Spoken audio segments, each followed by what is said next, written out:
You can't be serious, man. You cannot be serious!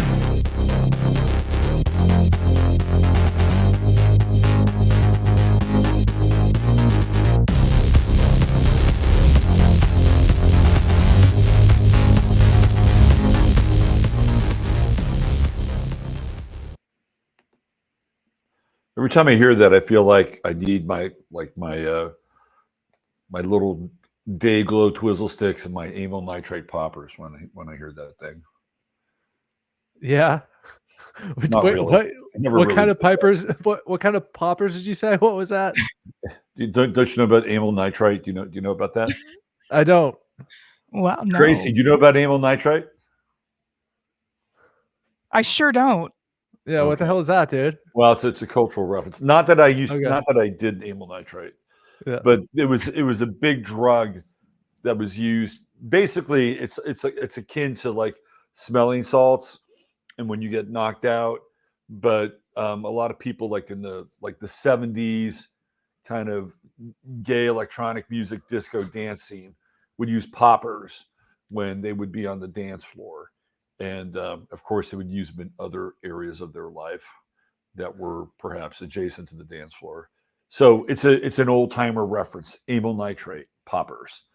I've heard of poppers, and I knew it was kind of connected to the AIDS thing, and I just never really made the connection until just now. Right. Because it's hard for me to conceptualize that. That's an absurd lifestyle. You know what I mean? Look at that. It says I'm dating myself. RPM. Well, I don't know what the modern equivalent is, even if there is a modern equivalent. But anyway, yeah, there you go. How's everybody doing? Something about Quaaludes, I would have been like, yeah, I've heard of those. No problem. Quaaludes were right there, right around the same time. Although maybe just a little. The popper thing was pretty obscure. Although when I was a kid, we used to go into the head stores and sort of load up on gear. They had a cousin of amyl nitrate called butyl nitrate, which you could actually buy legally inside of the head shops. Again, not that I would know anything about that. I just knew it was there, right? Absolutely. Yeah. So how is everybody? I'm doing good, man. We're on like 2 hours of sleep, worked all day, ready to get serious, ready to talk sports. Went on a gambling binge on Saturday. Not really gambling binge, but I had a lot of fun. I won like $100. So, we can talk about that because, this is my first kind of year of gambling. It's been a lot of fun and hopefully more fun with the NFL results that we can talk about, especially tonight, because the Jets, who are on a 2-game winning streak, play the San Diego Chargers Monday Night Football tonight. So I'll be eager to check that out. I put $10 on that game, so I'm kind of a high roller. And I went with the Jets. That's my team this year. Yeah, all interestingly enough, I sent Robert an image prior to the show in our little chat here, but Aaron Rodgers put on his Instagram story a little preview that I think is actually a coded message. He put out on his Instagram story, it said, "All I need is a little bit more time." And the image is of a watch, and the watch is pointing to a 10 and a 2, right? To me, that's an encoded 12 for December. And I think that, what we've been predicting on this show is that Aaron Rodgers is probably going to come back this season. And I think the timetable is around December. And I think he indicated that not directly, but with his recent Instagram story, sort of encoded message. So my team is the Jets this year for the NFL. And at odds with that is, of course, the Kansas City Chiefs, which we can talk about. They had a big game on Sunday that took place in Frankfurt, Germany. So, Robert, I have to ask you, because I have my own personal take on this. What was your take on that game from sort of a symbolic level? Well, before we go there, we just have to formally introduce our guest, Gracey. Okay. Oh yeah, Gracey. She's a regular. So she graced us with her appearance shortly after she hit the big time over on ESPN with Pat McAfee, and she is the what would you call it? The curator of North Astrology, right, yes. Gracey? which is your. Yes, thank you for having me. I'm glad the stars aligned and everything else to have this experience. And I've been following you guys and just seeing like what you are saying and doing in the meantime. So I should have known about the Jets. My bad. But it's been real interesting watching everything unfold since we talked. So let's go back a little bit. So some people might actually be watching this for the very first time. My mom, I think, is one of them. Well, good. Well, your mom knows your story though, because I guess it was Pat McAfee. Maybe Pat McAfee's producer was cruising Twitter, and you did a kind of a chart reading for Travis Kelce and what's her name? I always forget Taylor Swift. I can remember all these other people, but every now and then Taylor Swift goes right through my ears. I don't know why. They're just certain names, and she's one of them. Anyway, you were talking about their chart on Twitter, and they thought it was interesting. They brought it up, and you became a talking point. So how's that going for you? Are you still getting some updraft from that moment? Absolutely. I've had it muted for ever since I tweeted it, and it went everywhere, but I still go back and I check things from time to time. People are like, hey, this is the best analyst on Twitter. I really love that JJ Watt said it was like looking at Brandon Staley's depth chart and looking at everything that he has going on, all of his analytics behind the scene. And there's been a lot of people that have come to me as clients now that are brand new to the astrology world, and it's mostly men. So I'm just like, shout out to every single guy that took a chance on what was called the mentally ill astrology girl on Twitter. So I definitely think that there's been a huge uptick. My guidebook that I have on my site has been going crazy. So it's been nice to just have a steady uptick. And it's just a lot of people that want to learn something new. And so many sports bettors are behind the scenes just looking for the extra angle. So I'm 11-0-1 in UFC right now. Wow. So I'm going to be coming up on this weekend. I have a lot of research to do, but Al, I will definitely send you those picks because so far, why not? So good. Yeah, I'm with it because I downloaded your course, your little your downloadable thing. I haven't gone through it yet, but I like how straightforward it is. You made it very, very simple. Thank I like you. that. That was definitely the saying, though, I missed something. Say that about my course, Al. Well, I've gone through your course, but not enough because your course is video and it's expansive. Your course is the equivalent. It reminds me of a college course. Like, oh, wow. The way you have it laid. No, seriously, like the way you have it laid out. Yeah. It's like a college syllabus. So it's all there. It's soup to nuts, as you call it. So it's like it's not a casual course. That's like a course, semester long course. Well, by the end of the season, Gracey and I will quiz you. You'll okay, cool. Because I hear with the whole astrology thing, I think I'm representative of a lot of American men right now in that we're starting to pay attention. And me personally, I'm becoming literate. I'm not going to be able to read a chart like you guys. Like it's insane when you guys look at a chart and you're just like boom, boom, boom, literally like reading it, decoding it on the spot. For me, I'm slowly becoming more and more literate. Okay. And you'll see me pick up some things here and there, just going through life with my own personal experience, kind of using these things more and more. And once you get in, there's no getting out. You know what I mean? The astrological layer of truth cannot be ignored. And it's helped me make sense of the world. And I think this is a theme we're all going to see moving forward within the next couple decades, as more men are going to become interested in astrology because the woo-woo, typecasted, like you faced this, Gracey, head on, where they try to typecast you and they try to dismiss you and say, oh, here's that crazy astrology chick. Well, guess what? You're now on Sirius Sports. We're taking you seriously. Right. Hell yeah. And, for me, my intro to astrology was, I didn't know that guys were astrologers for a long time. It was this guy, Athen Chimente, who got me into it. He made some predictions based off astrology through this Crow 777 podcast that I occasionally listen to. Well, I've listened to all the episodes. I can't even say occasionally. It was from there that I was like, whoa, how did he do that? There's something here. And, with most major news events, there is an astrological correlation 10 times out of 10. So it can't be ignored. And, I've never heard a good religious explanation for why astrology is evil. I never heard a good one ever. More so, in contrast to that, I see direct parallels between religious text and astrology. So I think the whole field of astrotheology is completely fascinating, and it really opens up a door towards religion. It doesn't close it at all, because to me they're one and the same. They're the same thing, astrology and religion. So absolutely.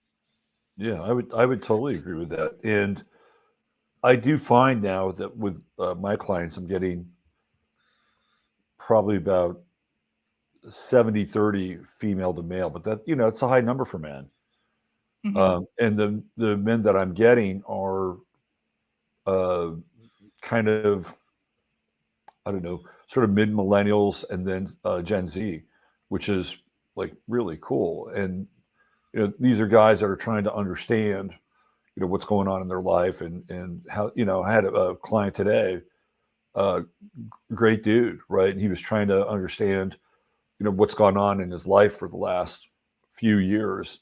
We talked about Saturn going through his 12th house and gave him some context for everything. And it's just really, I think it's really helpful. And I think if you can explain it to men in ways that, to your point, Al, that are it's understandable, and it makes some sense, has some sound logical basis. Men will be into it. They get it. They totally get it. And I think that that's really the key. So when you talk to men as clients, Gracey, do you have a different approach with men and women, or is it the same? I just really try not to make men cry the first time we talk, because a lot of times does that happen? Does that happen with you, Robert? Yes, all the time. Oh, wow. I've had a few men cry. Yeah, wow. I mean, I think it's really spiritual moment, so I encourage it. Of course, I'm a Cancer rising. I'm like, everyone should cry every day. It's good for you. There's just so much about men that are complex, but they're so simple. They need to have some sort of foundational proof of why this can help them. They need to have solution-based kind of conversations. And it's not just, okay, this is why you feel everything you do. It's like, okay, great. What do you want me to do with that? Like, there's just too many people that want to tell you everything wrong with you and tell you everything that you're great at, but there's no actual steps afterwards. I like to kind of be the one to rip off the Band-Aid. I don't want to ever be the person that they run to for every answer. So I kind of like to build up like the guidebook, and having Al's compliment saying that it's very understandable and it's very simple to digest. That's huge, because that's really the goal, is with men or women, is to make it simple and to make them kind of look at themselves as their own little galaxy. And that's okay to be self-absorbed, and really deprogramming them to, and I think the great thing about the alpha movement, whatever the hell it is, all these people coming out as life coaches, no matter what, it's encouraging people to kind of focus on themselves a little bit more, which it's not in the vanity way of record yourself doing everything all the time and have an opinion about it. Or when people complain about the 9-to-5 lifestyle, all those things that happen on the internet, gear that back into yourself. Journal is this exact same thing, but to kind of switch those concepts over. I'll send it like email prompt questions. But once I start working with clients, lunar returns are huge. I love doing lunar return reports for monthly clients.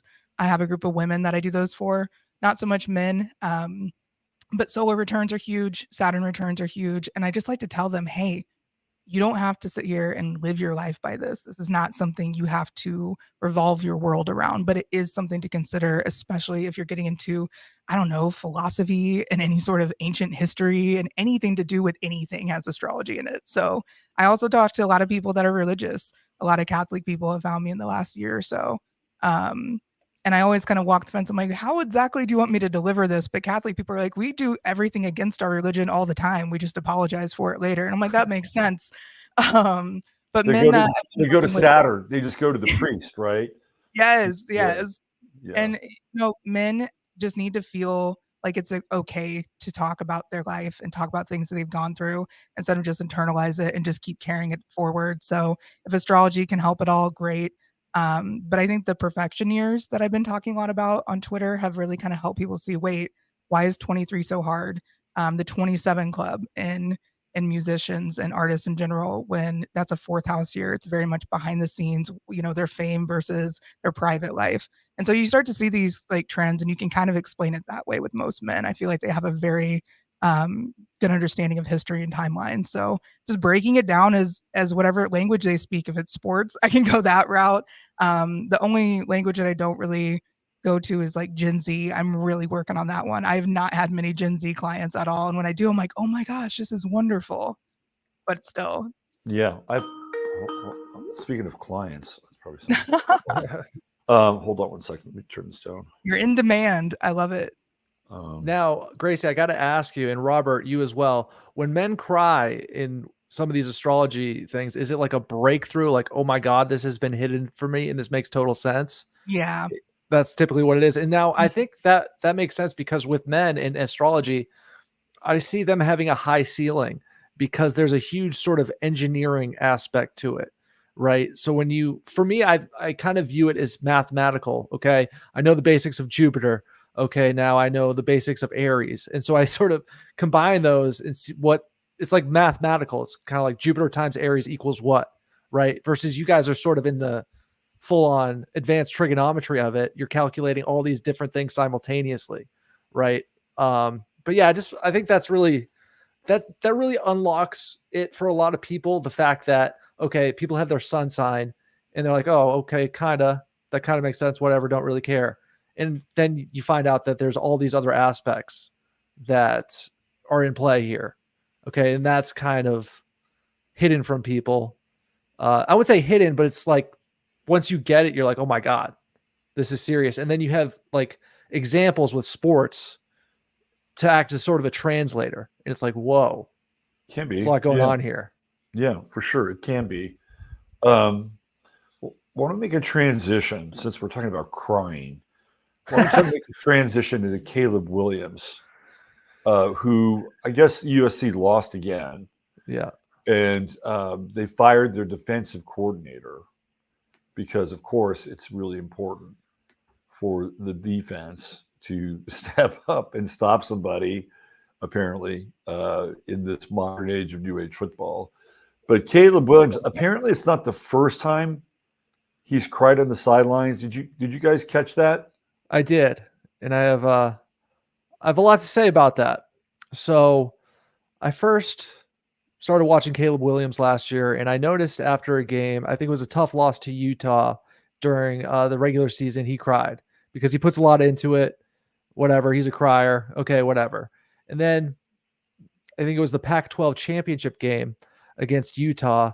He paints on his fingernails, fuck Utah, on his fingernails. And I was like, I'm not really into that. I like to watch the kid as a player, but painting your fingernails, something negative of that nature, is not really my style. They get crushed against Utah. And fast forward to this past Sunday, they played an undefeated Washington team. Is currently ranked number 5.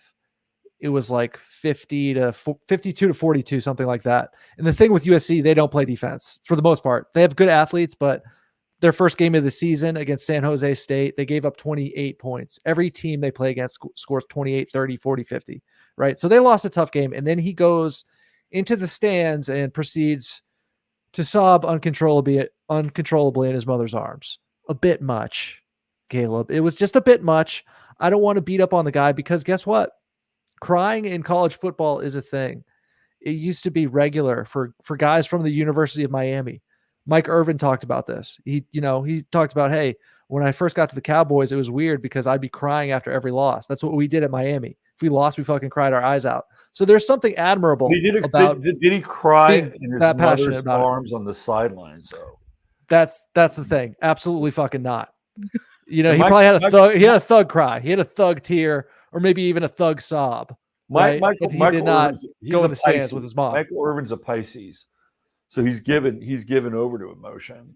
Mm-hmm. Water sign, just like Caleb Williams is a water sign, given over to emotion. This was fucking ridiculous. Let's be honest. I've never seen this before, and I guess I would assume this is his dad. Yeah, that's his dad. That's his mom. Yeah. If I was his dad, I don't know, man. I would be. I mean, I have a son, and he played Little League, and there were times he cried. He was young. I mean, he was like 11 or 12 years old, and and I was like, dude, you got to stop this. Yeah, absolutely. My son's team is flag football, and I witnessed this kid throw a full meltdown, and because he didn't get like the ball or he didn't get the flagpole, and I'm like, is this really happening? Like, if my kid, my kid did that once, and then he was just like, all right, I've gathered my emotions. He's a Scorpio. He's not crying like that on the sidelines. I get it's a high stake game too, and there's a lot of emotions, but there's also that like place and time. So do you guys think this was performative? Or do you think he just blew a casket and the tears started flowing like waterfalls? This is who he is. Okay. Yeah. But Gracey, don't you think that normally Scorpio has a lot more reserve than this? They don't like showing emotions in public, I would think. No. So this is a whole new iteration of Scorpio. He does have that like thing up for privacy, I guess. That's his like thin veil. I can see where he gets his nail technique from. Right. Yes. So do you guys think at least a portion of this is performative? Because let's keep in mind, he's a Scorpio, right? So he kind of wants to create this watery, emotional, almost deception, because Caleb strikes me as a kind of guy that has very big aspirations. He says after games, he wants to go home and cuddle with his dog. Okay. I think this is who the guy is. Okay. Yeah. I think it's just we're seeing Mars and the sun. I think we're conjunct over the weekend in Scorpio. So it's just like, I think it just kind of amplified everything and emotions were running higher. And I think at a certain point, you know, especially if it's a night game, Scorpio's nighttime, Mars, who knows what they're going to do. Yeah. It's just a little bit weird for me because I'm looking at this picture and it's a great camera angle, right? There's his dad, there's his mom, there's him in the middle. He's covering his face. We don't know for sure if he's crying that much, right? And I think Caleb is actually from the Washington, D.C. area. And, you know, he talked about how he wants to be a part owner when he goes into the NFL. He just strikes me as a very, very ambitious person. And I don't put it past him personally to perform a stunt. He should get an NIL deal with Kleenex. That would be great. Yeah. I mean, he's passionate. He's into it. I thought this was a bit much, and I'm very suspect of it, to be honest with you guys. Look at the looks of the people behind him. They're a little uneasy, aren't they? You're looking at the looks of disapproval. No, seriously, this guy's going side-eyed right here. This guy's looking. He's like, what the fuck is going on here? This guy's, you know, kind of stoic. You know, and even this woman, you know, she's not like, oh, smiling because he's showing his emotions. Like none of the faces in the background are really looking on approvingly. No, I don't think any of the people like seeing their gladiators showing this much on the really sidelines. Good point. That's right. a really good point. And the picture doesn't quite do it justice because this was 15, 30 seconds at least of, you know, up and down type sobbing. Like, so yeah. You really analyzed the crying. I love that. I did. I watched it very closely. And you know, when people overly display emotion like that, it strikes me as disingenuous to at least some degree. You know what I mean? I think there are a few angles here.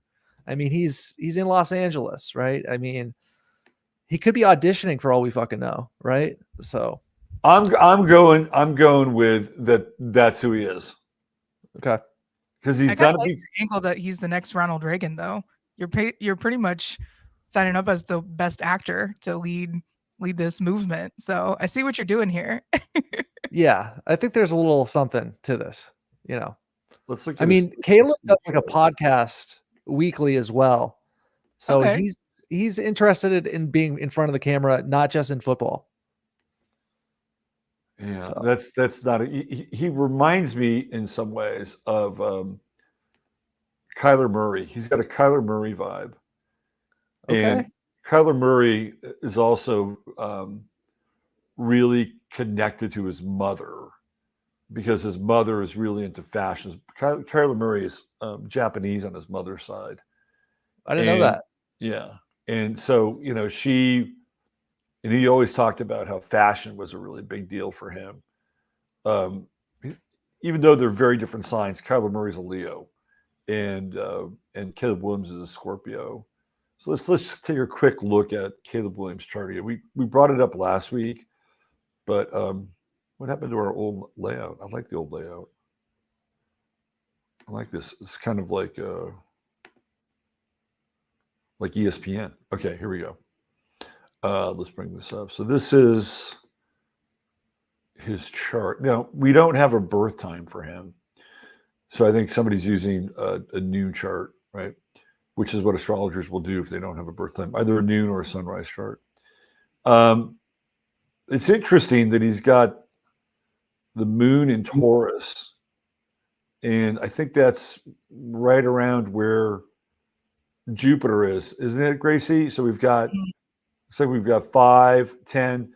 So Jupiter is transiting his natal moon, which would mean that he would have an excess of emotion in a lot of ways.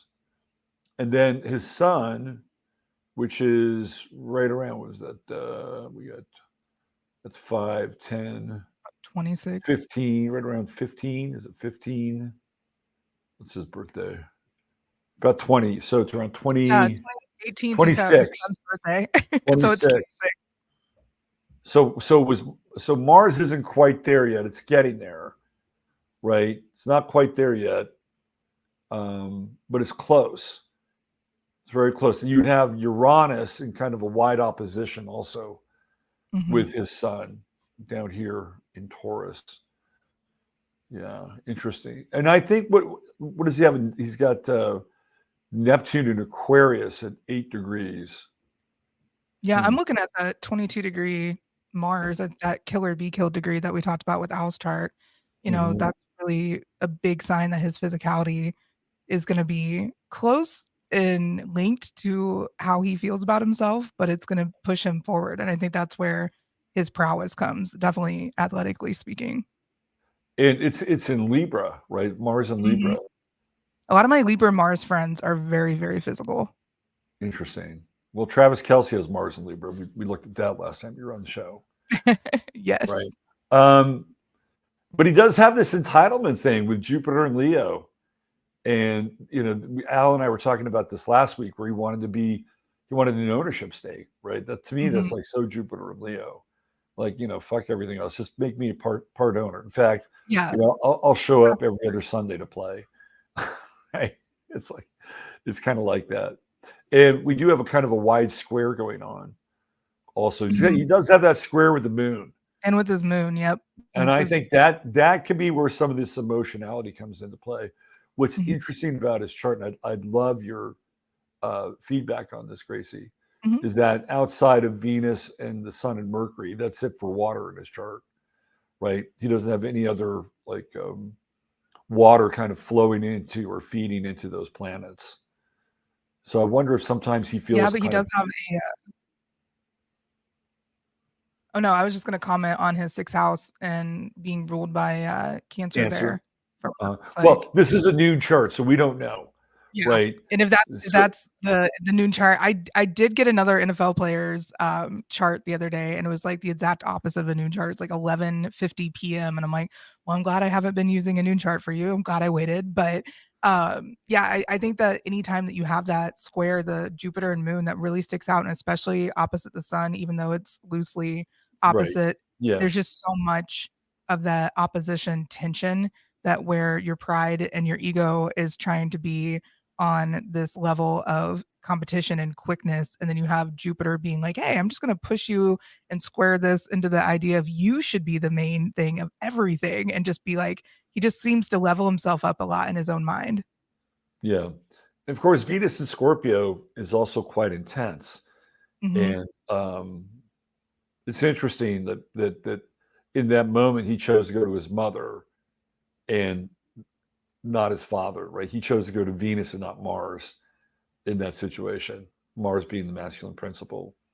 So what do you think? Does Caleb Williams have the fortitude to be a professional football player and deal with the scrutiny?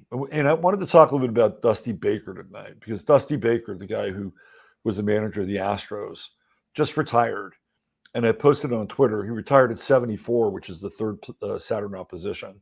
And he said, I could manage for another 4 or 5 years if I didn't have to deal with social media and all these bloggers and all these people who are telling me what I'm doing wrong all the time. So you have a lot of the analytic, seam heads coming after Dusty because, Dusty doesn't automatically play the percentages and, what the stats would tell him or what the metrics would tell him to say. So it was the intense level of criticism, because these guys who've been around for a long time, when Dusty was a ball player, or even when he managed the Giants, which is, I think, his first managing gig, if I'm not mistaken, social media wasn't that big of a deal. You had to deal with a columnist every now and then who might write a critical column of you in your hometown. And you'd have the beat writers who were pretty team friendly, but for the most part. So he never had to deal with that as a player. And even in the early days as a manager, he didn't have to deal with that. But as time has gone on, it's sort of intensified and amplified. And that's one of the reasons why he's quitting. So using that same measure for somebody like Caleb Williams, who has been kind of the golden child of the USC program, now after some losses and crying on the sidelines, do you think that with this intense magnification of social media that he can handle it? I think the short answer to that question is yes, because he's Gen Z and he was born into this shit, versus somebody like Dusty Baker. They could be genuinely concerned if somebody says something negative. If somebody reaches out and says something negative to you, being Dusty Baker's age, he might interpret that as like a personal phone call. You know what I mean? Like, wow, this person contacted me and wanted to say something negative. I think it's the barrage. It's like you can handle one mosquito or two mosquitoes, but you can't handle a swarm.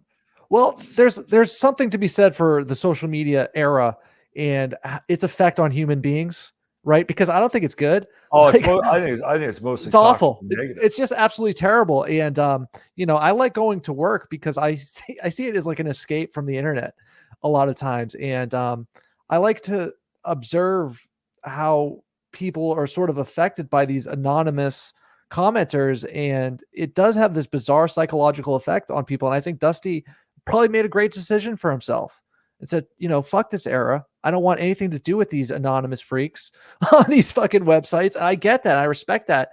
But one thing I really want to bring up. I want to hear real quick Gracey's take on. Hold on. This is really important for Caleb Williams and crying. This is really huge because this speaks to his character. Caleb Williams quote tweeted TCU's quarterback after they had a tough loss. The kid cried. So he's crying at the press conference. And then Caleb Williams quote tweets it in LOLs, right? So he laughs when other people cry, but when he cries his eyes out in his mother's arms, he's probably not going to be so friendly to other people laughing at him. So it speaks more to his character. Gracey. I absolutely can see that because his Chiron is what I was looking at the most that in Capricorn, just because a lot of Capricorn placements have the resilience and the ability to level themselves up constantly. And, you talk about having that entitlement in his head and that kind of ability to see himself as an owner. It's just about his ability to see himself actually reaching that level. And, honestly, the crying comment online, that's just karmic. It's just going to come back and bite you in the ass when you're rude about things. Just like when I was driving like an asshole, my water pump and cooling agent went out in my car. And then I quickly realized I think I've been a little too hot-headed behind the wheel. There's just little things that kind of pop up. His Chiron is trying the 7-degree Virgo that we talked about before, that harem degree. And it's all about the women in your life supporting you. So he's going to go back to that a lot more and go to that safety zone just because that's going to help his Chiron kind of like break out of that. But is that going to make him a stir? I mean, look, are we asking too much of football players now? Right. Probably. Behind me, I got Lenny Dawson behind me. Right. And Lenny Dawson was a total badass. He took, hits from all these guys in the AFL, right? Jack Tatum, the guys who played for the Steelers. I mean, it was a very, very rough league, time. And did you know that Len Dawson would go to practice? Then after practice, he'd get in his car and go do the sports. Did you know that, Gracey? Yeah. I thought this guy's cool. He's badass. I got to meet Lenny when I was in sports radio because he worked at the same radio station that I did. He would come in every once in a while and we got to drink bourbon together. And it was probably the greatest moment of my life. And so the guy just like exudes manliness and confidence. Right. And you can just tell he had been through some shit. He's not just, mouthing off on Twitter. He was doing the thing every single week. And I mean, the longer the season gets, the more performative it gets, the more scripted it feels. Like I did a preview of this Chiefs and Dolphins game, and it was almost like, to me, I called the whole thing out before it even happened. I was just reading. I'm like, what the hell? Did I really? Okay. But it's magical when you can kind of see a storyline kind of come into play with the chart. And so that's what I've really been focusing on a lot. And so trying to like see where these things come up in athletes charts, like Tom Brady, I could have told you that he was getting divorced and having a horrible time before it even happened. Yeah, me There too. was the pictures that I posted with his return, like his family's back to them the entire time. Like clearly they're not involved with this. Just little things. Like you can tell so much from event charts, but I've been reading a lot of sports astrology books, and they've been saying that I need to like elect charts for him. I'm like, no, it just seems like it. I don't know what the methods are, but I'm just kind of cruising through it my own way.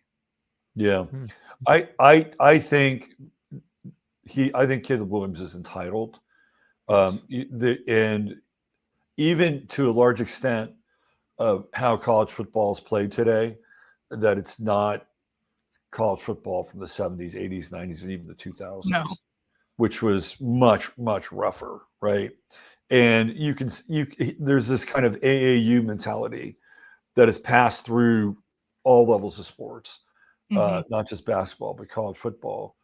And I guess if the National Football League continues to alter, its rules and regulations so that somebody like Caleb Williams can continue to play without any real, I don't know, physical threat or psychological threat to their being, he'll be fine, right? Because we're playing older standards to a newer time.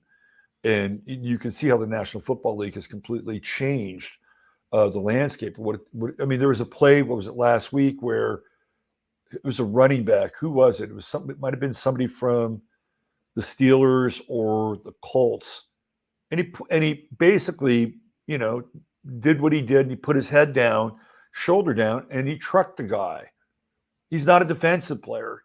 He trucked the guy. It was a penalty on him, right? That's how you used to, knock people over. I mean, Jim Brown went to the Hall of Fame on moves like that.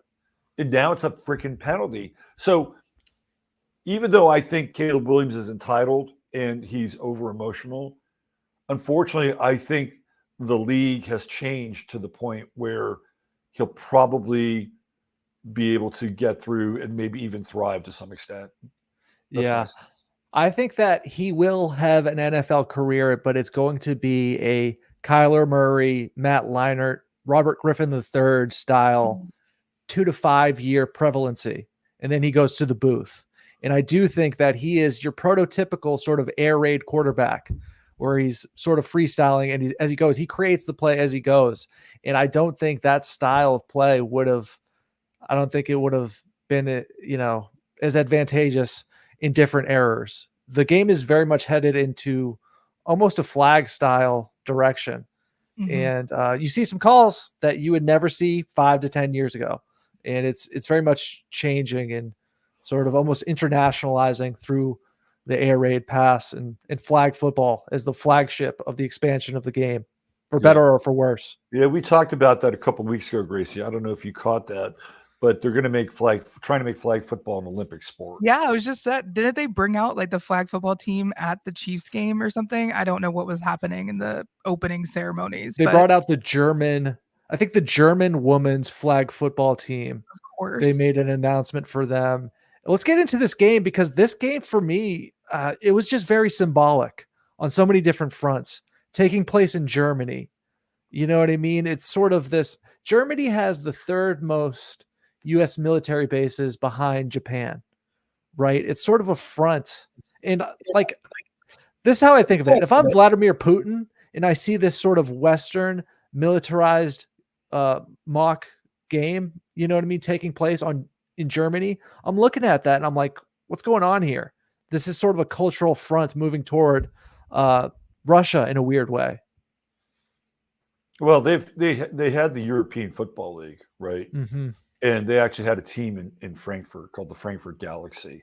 So it's not like it's the first foray of American football into Germany. They had a bunch of teams, and it was like a feeder league for the NFL. The NFL ran that. But I think it's interesting, as we were talking about earlier, that Frankfurt is the home of the Rothschilds in the international banking system. And the Chiefs won, right? It's sort of like symbolic, like, who are the Chiefs? who's really running the show. And one of the things that Al and I had talked about before is this idea that the chief actually has it's not a Native American term. No. It comes out of a European lexicon. It sort of shows up in France, but they actually use the word chief in relationship to what's known as the Pontifex Maximus. So now we're dealing with a whole other kind of version of what it means to be a chief, right? And the Pontifex Maximus was basically Caesar, right? That's what Caesar was. So now we have a very different rendition of chief, especially in Frankfurt. It would have been, I think, maybe more politically interesting if they played the game in Berlin or possibly Munich. But the financial symbolism of Frankfurt, if you're paying attention, I think is pretty evident. And Rothschild means red shield, and the red Chiefs won. And I have to ask you guys a quick question to bring it back to astrology. Do you guys see any Aries over Pisces symbolism here with the Chiefs versus the Dolphins and the Chiefs kicking their ass, essentially? What do you think, Gracey? I saw it more as Leo and versus Pisces. Pisces has been like known as the divine masculine for so long.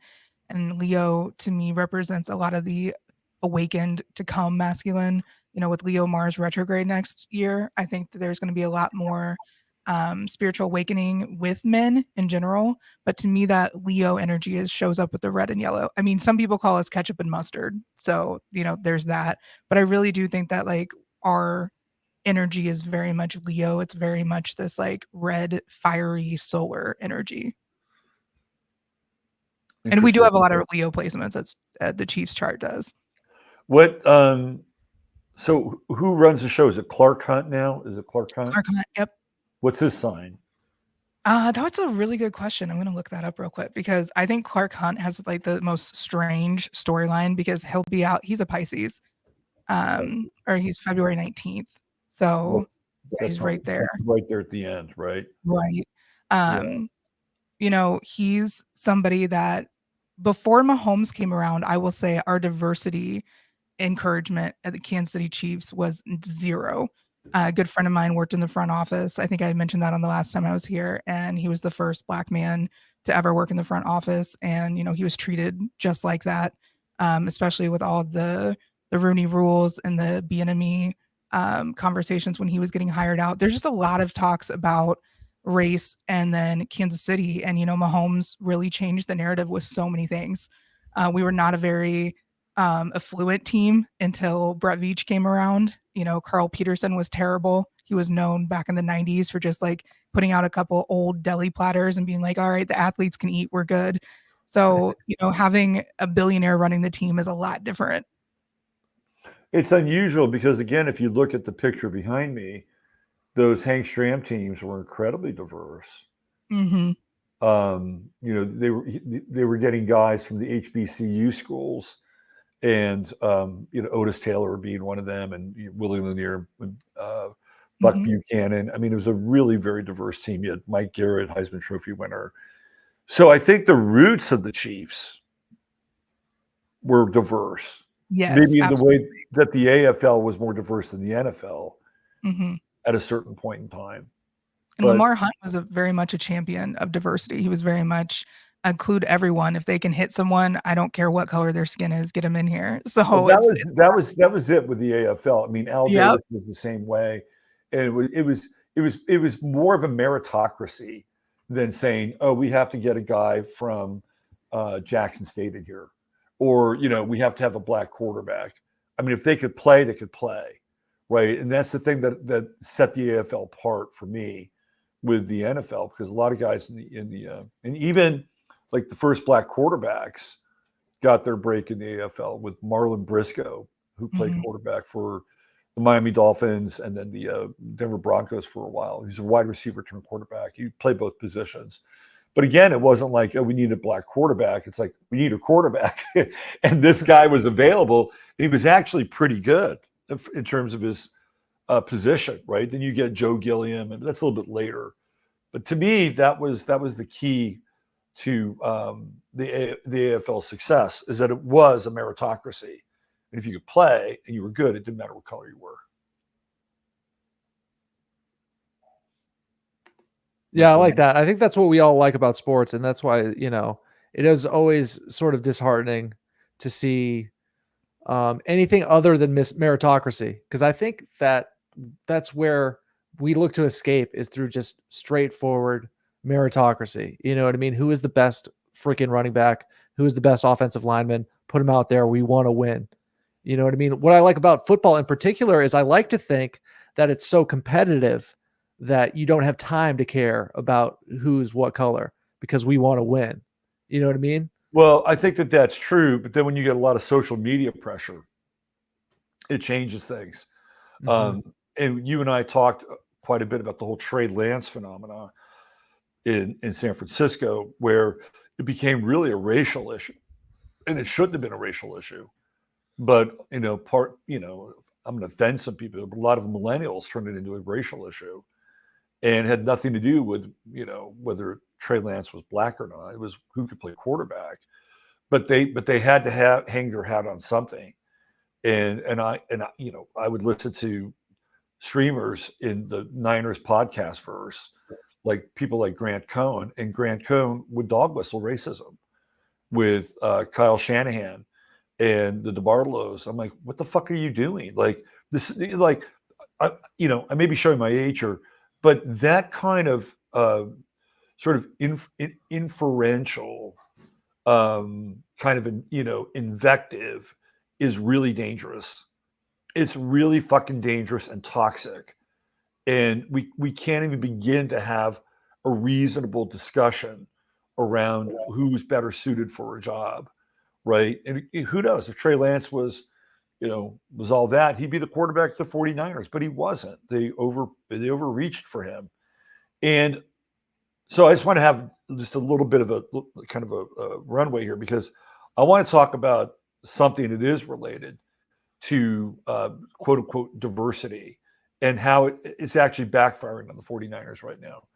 So in the NFL, they used to have, they would basically kind of penalize you if you didn't hire or didn't talk to, let's say you wanted to run a coaching search, and you didn't talk to somebody who was a minority, right? Theoretically, you could be penalized for that if it was that egregious, right? So what they did is they decided they were going to incentivize teams to hire quote unquote minorities. And then if your minority candidate or your minority coach or front office person was hired by another team for a position that was elevated, you would get a draft pick, right? So the 49ers started off with Robert Saleh, who happens to be Persian, and he became a head coach. What did they do? They got draft capital. Well, let's promote D'Amico Ryans. Well, D'Amico Ryans happens to be black. And guess what? He got hired by the Houston Texans, who are doing great, by the way. And they got draft capital for him. But it wasn't just them. It was Martin Mayhew and all these people inside of the 49ers system. Mike McDaniel, the coach of the Miami Dolphins, who he doesn't look black, but he happens to be black. And they were rewarded for Mike McDaniel being hired. No way. Mike McDaniel's is part black? Yes. Oh my God. You didn't know that? Crazy. You know what's cool about Mike McDaniel? What was cool about Mike McDaniel is that, some numbskull at a Dolphins press conference asked him if, growing up black made it more difficult, and if he had any experiences around racism. And he just brushed it off. He said, it's not important. It's really not important. What's important to me is just, how I treat people and how people treat me. It's never been an issue for me. Yeah, I had no idea what race he was, because I was trying to figure it out. I was like, okay, he's got like this Irish last name. I was trying to figure this out like all season. I had no idea. Wow. Right. Plot twist. So bringing this back to the 49ers, they hired Steve Wilkes as their defensive coordinator. And Steve Wilkes was a head coach last year for the Carolina Panthers, briefly a head coach for the Arizona Cardinals. And he's had a lot of stops along his career as a coaching hire. And, I'm wondering if he was really the best guy for the job. Because what they've done, Steve Wilkes happens to be black, and it's like, well, maybe in 2 years, Steve Wilkes is really good at his job and he gets a head coaching gig, And guess what? We get some more draft picks. So it's like this really weird reverse incentivism in some ways. It's like, hey, we're gaming the system. We're finding the right people and they're getting elevated. We're getting draft capital. Well, why don't we just go in this direction? But was Steve Wilkes the best candidate? I mean, that's my question. They could have hired Jim Schwartz, who's just a badass defensive coordinator. Kyle Shanahan's like 1 in 10 whenever he plays against Jim Schwartz. That's the guy I would have hired because he's really fucking good. Just so happens that you're not going to get draft capital if somebody decides to hire him. What are your thoughts on that? Like this weird reverse incentivization, like, does it work? Are we promoting sort of the wrong outcomes because we are kind of moving away from this meritocratic model? Gracey, what are your thoughts on that? I would be pissed as hell if somebody got a bonus for hiring me. If I knew, just as a woman, if somebody was like, hey, thanks again for that tax break you got us. Like that, what is that about? Like if you have to be incentivized to hire someone based on, getting draft picks or whatever, I just feel like it's just a little bit not a good feeling. I would agree with it. What are your thoughts, Al? Whack. That's my short and sweet answer. It's just whack. Yeah. Whack. Mm-hmm. Like, do you think that, honestly, do you think that it entered into their brain that if we hire Steve Wilkes, we might be able to capitalize off this? And Steve Wilkes is white or black? What's his deal? He's black, of course. He's okay. Black. So obviously, yeah, that's what they're thinking. They're like, okay, if we hire this guy, we can draft ahead and get this guy. They're probably thinking 5 or 10 moves ahead. So I mean, it'd be disingenuous. It's just whack. It's just whack. You know what I mean? Just hiring based off these incentives and these that makes people like me just tune out. I'm like, oh, I don't want it. You guys are doing that game. I'm not into that game. I think it would just be disingenuous to think that they didn't have that conversation. Right. Like, did they all just sat in the room and said, oh, yeah, he's the best candidate. And they know that if he gets hired by another team, they're going to get a third-round draft choice. But nobody's talking about it. Right. I've had this conversation with the Rooney Rule and like all the incentivized programs. I just don't get it. Like I've always thought that like just making that like, hey, you get this bonus if you do the right thing, or is it the right thing? Who knows if the person's even the right fit? It's like I just don't even know how hiring someone because of their skin color is the right thing or the wrong thing. I didn't know how we got here in the NFL. I just thought that like honestly, locker rooms and the people that I've always been around athlete wise are so opposite of that. They don't even think about those things. It's like, this is my teammate, this is my brother, whatever, then move forward. And when it's not something that, you don't trade players based on that. So why would you do it to coaches? Right. And I think it reveals that this is more than a game we're dealing with. This is more than a simple meritocracy, which we'd like to believe that we're watching. I think this is social engineering at work. It is social engineering. And the NFL took a turn to the left. You and I talked about it. And for me, it was when they started to partner with Susan G. Komen and the Susan G. Komen Foundation. I was going to say, did breast cancer just not do anything this October? Like I didn't see any, maybe it's because I'm not watching as much football. I didn't see the pink everywhere. I didn't see everything. Like no, they've moved on. They've moved on, but that's where it all started. Over that. They cured it, or they're just moving on. They're just moving on, but that's where it started.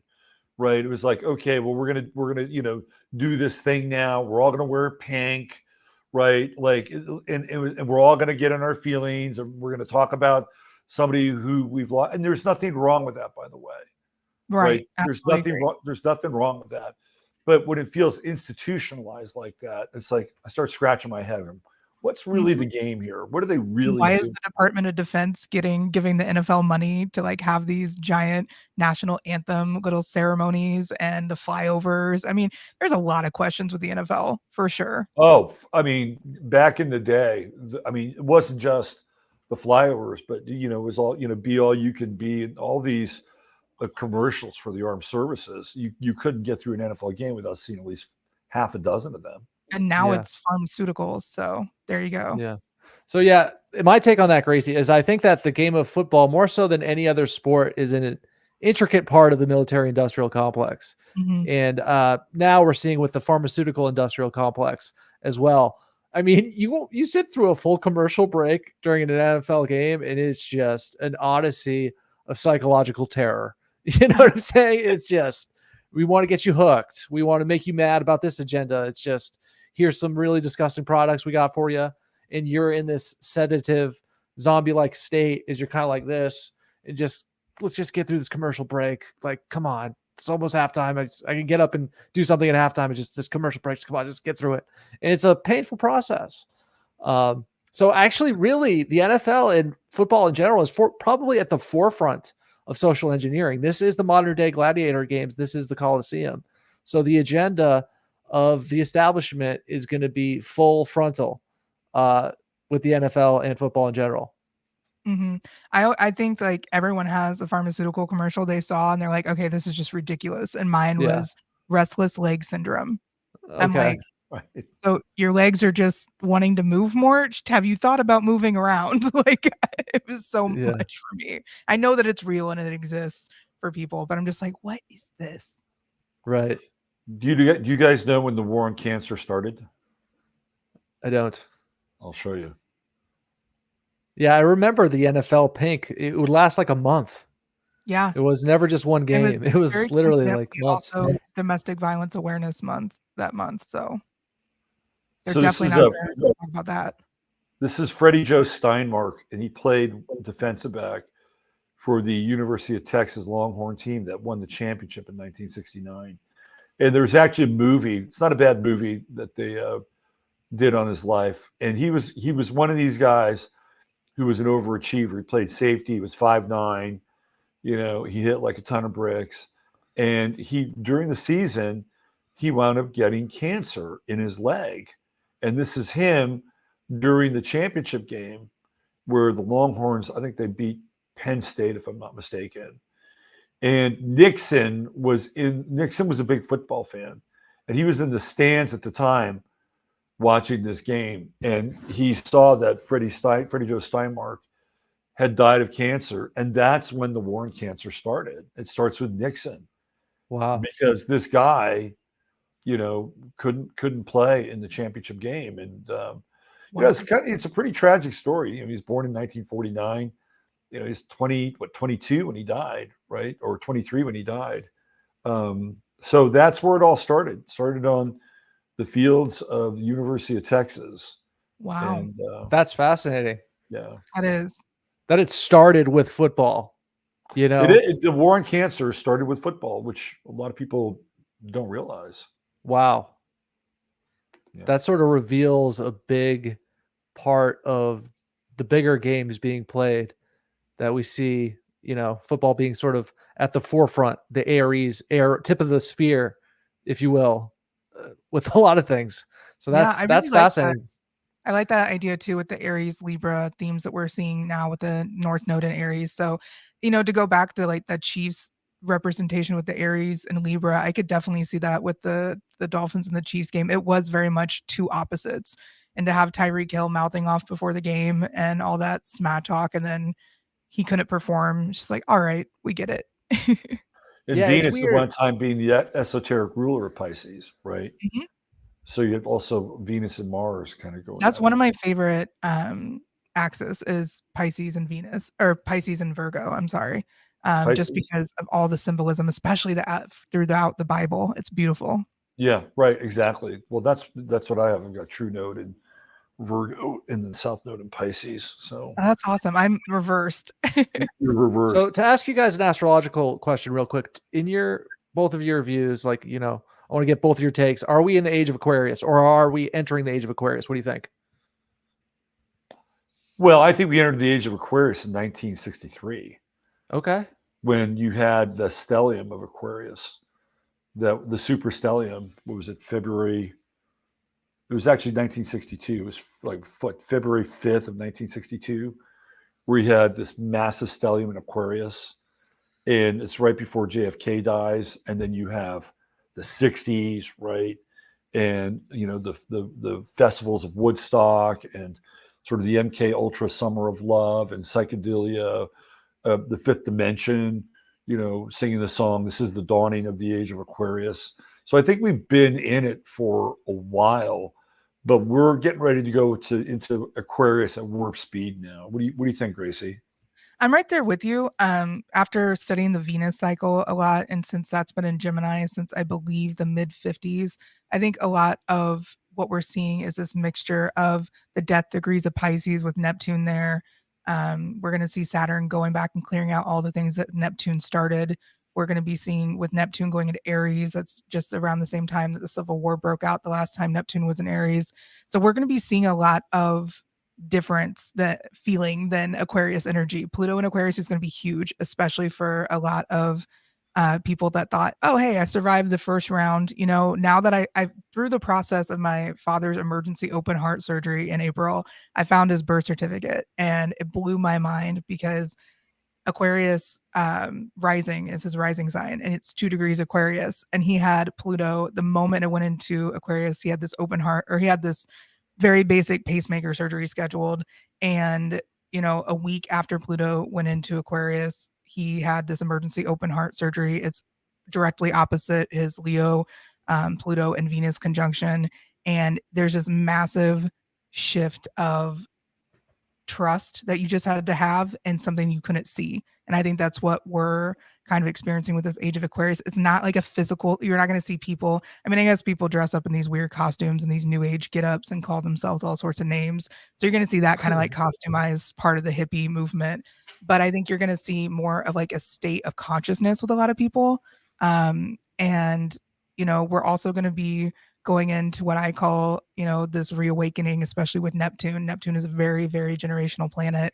So for it to have this influence on the music industry, the entertainment industry, it's also going to have a huge grip on, you know, the way that we view things too. So Pluto and Aquarius, Neptune and Pisces, we're going to be seeing so much over the next 20 years. It's going to be crazy. Nice. It'll be fun. So I just want to ask real quick, because I've been thinking about this for months.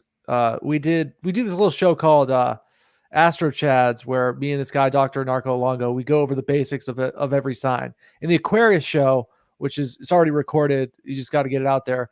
It was my favorite because I found it so interesting. You know, the aspects of Aquarius. It's sort of queer. It's weird, right? It's sort of, there's a lot of over the air quick communication, which we now see with the internet.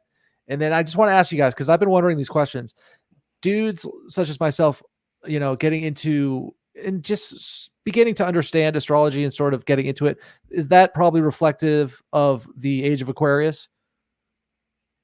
Moving on from the age of Pisces? Yeah, I mean, I think, yeah, because when you get to the final degrees of Capricorn, you know, Capricorn represents hierarchies and sort of, you know, the kind of the old school way of doing things. And, you know, you've got sort of the director or the president or the manager on top, and everybody kind of fills in behind that, right? That's ending.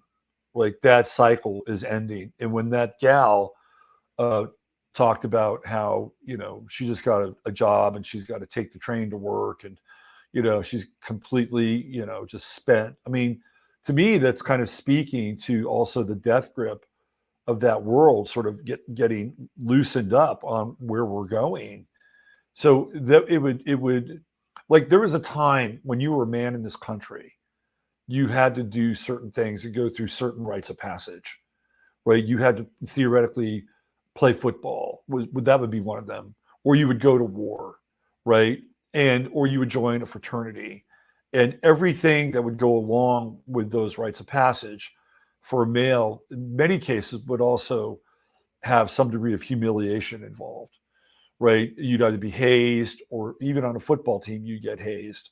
So that's all part of this old kind of model that we're moving away from, right? So when we move into Pluto and Aquarius, you know, the idea that you don't have to do those things, or you can have a different relationship with a more decentralized world versus a more hierarchical world, is kind of it's going to be the story for everybody, and not just men. But I think it will free up men in a lot of ways, because there's something to be said for the old model, because the old model, in the right framework or the right context, had standards that you would adhere to, right? Or there were certain things that you had to learn, and learn them really well before you're able to practice them. But I was watching, I've been, you know, like all of us, I watch a lot of YouTube, and, there are a lot of really, really good YouTube presenters that have never taken a fucking broadcast class. Okay. Right. So we're living in a time now where people are going to be able to demonstrate their abilities in ways that are going to circumvent or circumnavigate sort of those old school, programs in a lot of ways. And I think it'll be really good. And for young men who are exploring astrology, it could be really liberating and give them a whole other model of the universe to understand themselves and apply their innate skills and gifts and abilities to the rest of the world. Pretty cool. Those are just some, astrology questions I've had in the background for a while. So it was cool to get to ask you guys that. But Aquarians are nutty, though. They're really nutty. Absolutely. Right. Yeah. And I like them. I think they're really interesting.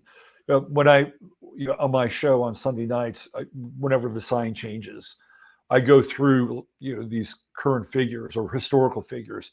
And when you get into Aquarius, it is fucking nuts, man, because you will get like extreme radicals on the left, and then you'll get extreme radicals on the right with Aquarius. You'll get somebody like Andrew Breitbart, who's an Aquarian, and then you'll get Angela Davis, who's an Aquarian, right? It's just like you get these columns of these extreme positions. And it's, to me, it's really fascinating. Did you read Breitbart's book?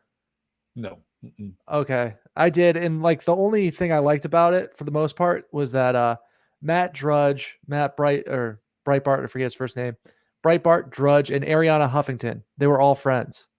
Right. That's wild. Well, so do you know about Andrew Breitbart, Gracey? No, I do not. I don't want to assume that you do. No, I appreciate that.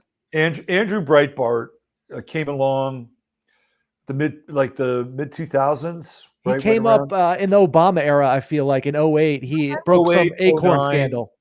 Right. So he was here. So Breitbart is interesting because he's adopted and he's raised by a Jewish family in Westwood, California.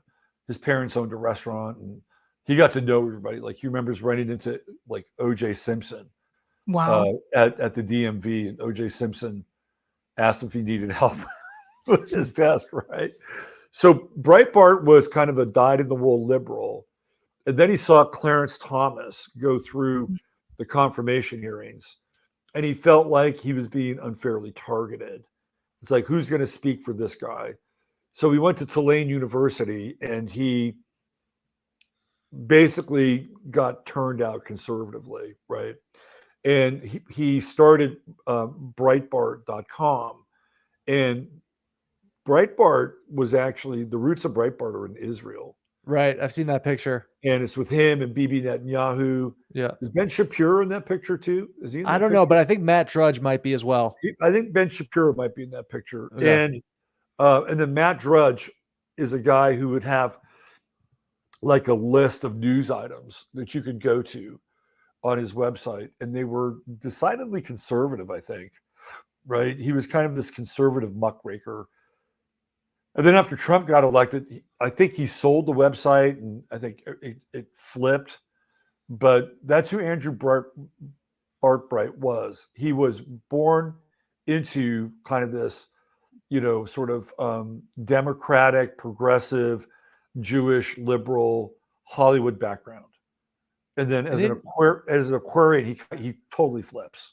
Yeah. And didn't he have sort of a strange death? Is that an Aquarian thing as well?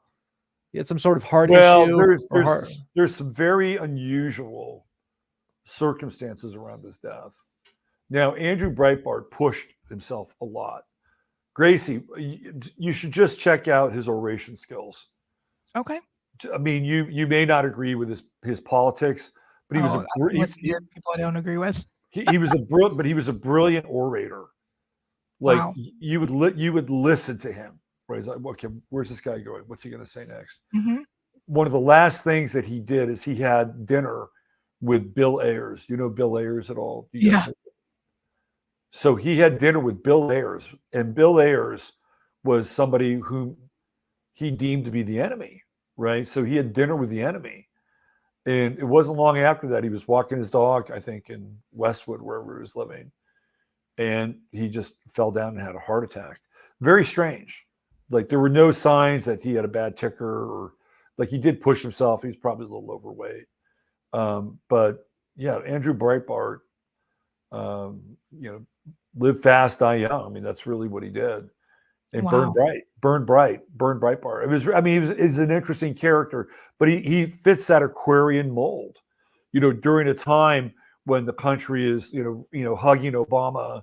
It's like, oh, we got our first black president. Doesn't this feel really good? And, we're all going to heal now. And, I had friends that said, oh, it's a new age avatar. And this is great. Breitbart goes in the other direction. Wow. Right. He takes a swing to the right, which is what an Aquarian would do. It's very true. Yeah. All right. Speaking of taking a swing, maybe not to the right, you guys want to talk about Deion Sanders, our weekly Deion Sanders update? Yeah, I think we have to. We've been doing it every week. Conjunction and Leo. Do you guys have Deion's getting humble now. Deion's getting humble. Big time. Because they got beat again by a good Oregon State team. And, they got a below average record at this point. They're 4-5, I believe.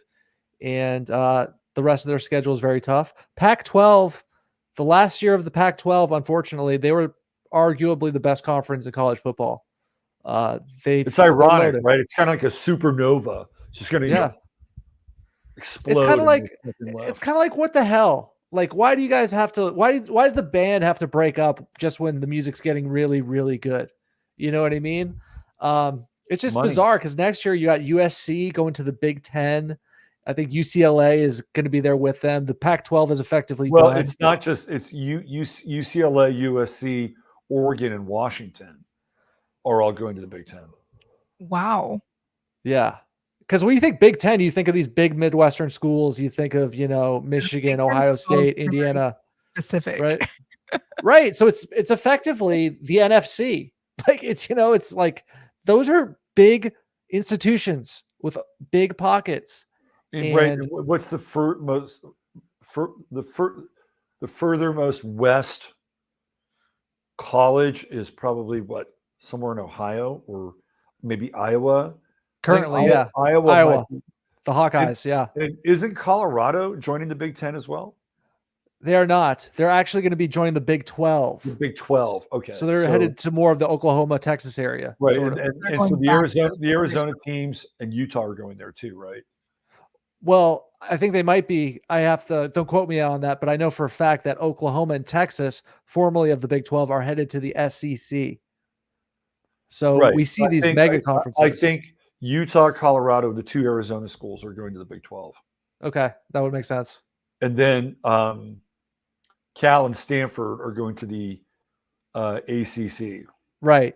Well, they're going to have to change the name to the All Coast Conference because they're not, they're not Atlantic Coast. Okay, so let me throw this out there to you guys, right? Not everybody, but there's this hue and cry around carbon emissions. And we want to get to carbon net zero. And now you got all these teams flying all over the fucking place. Right. Right. Like how do their university chancellors, justify all the carbon that they're burning? And not just the football teams, but you got basketball teams are going to have to travel back there. They're going to have to travel over here.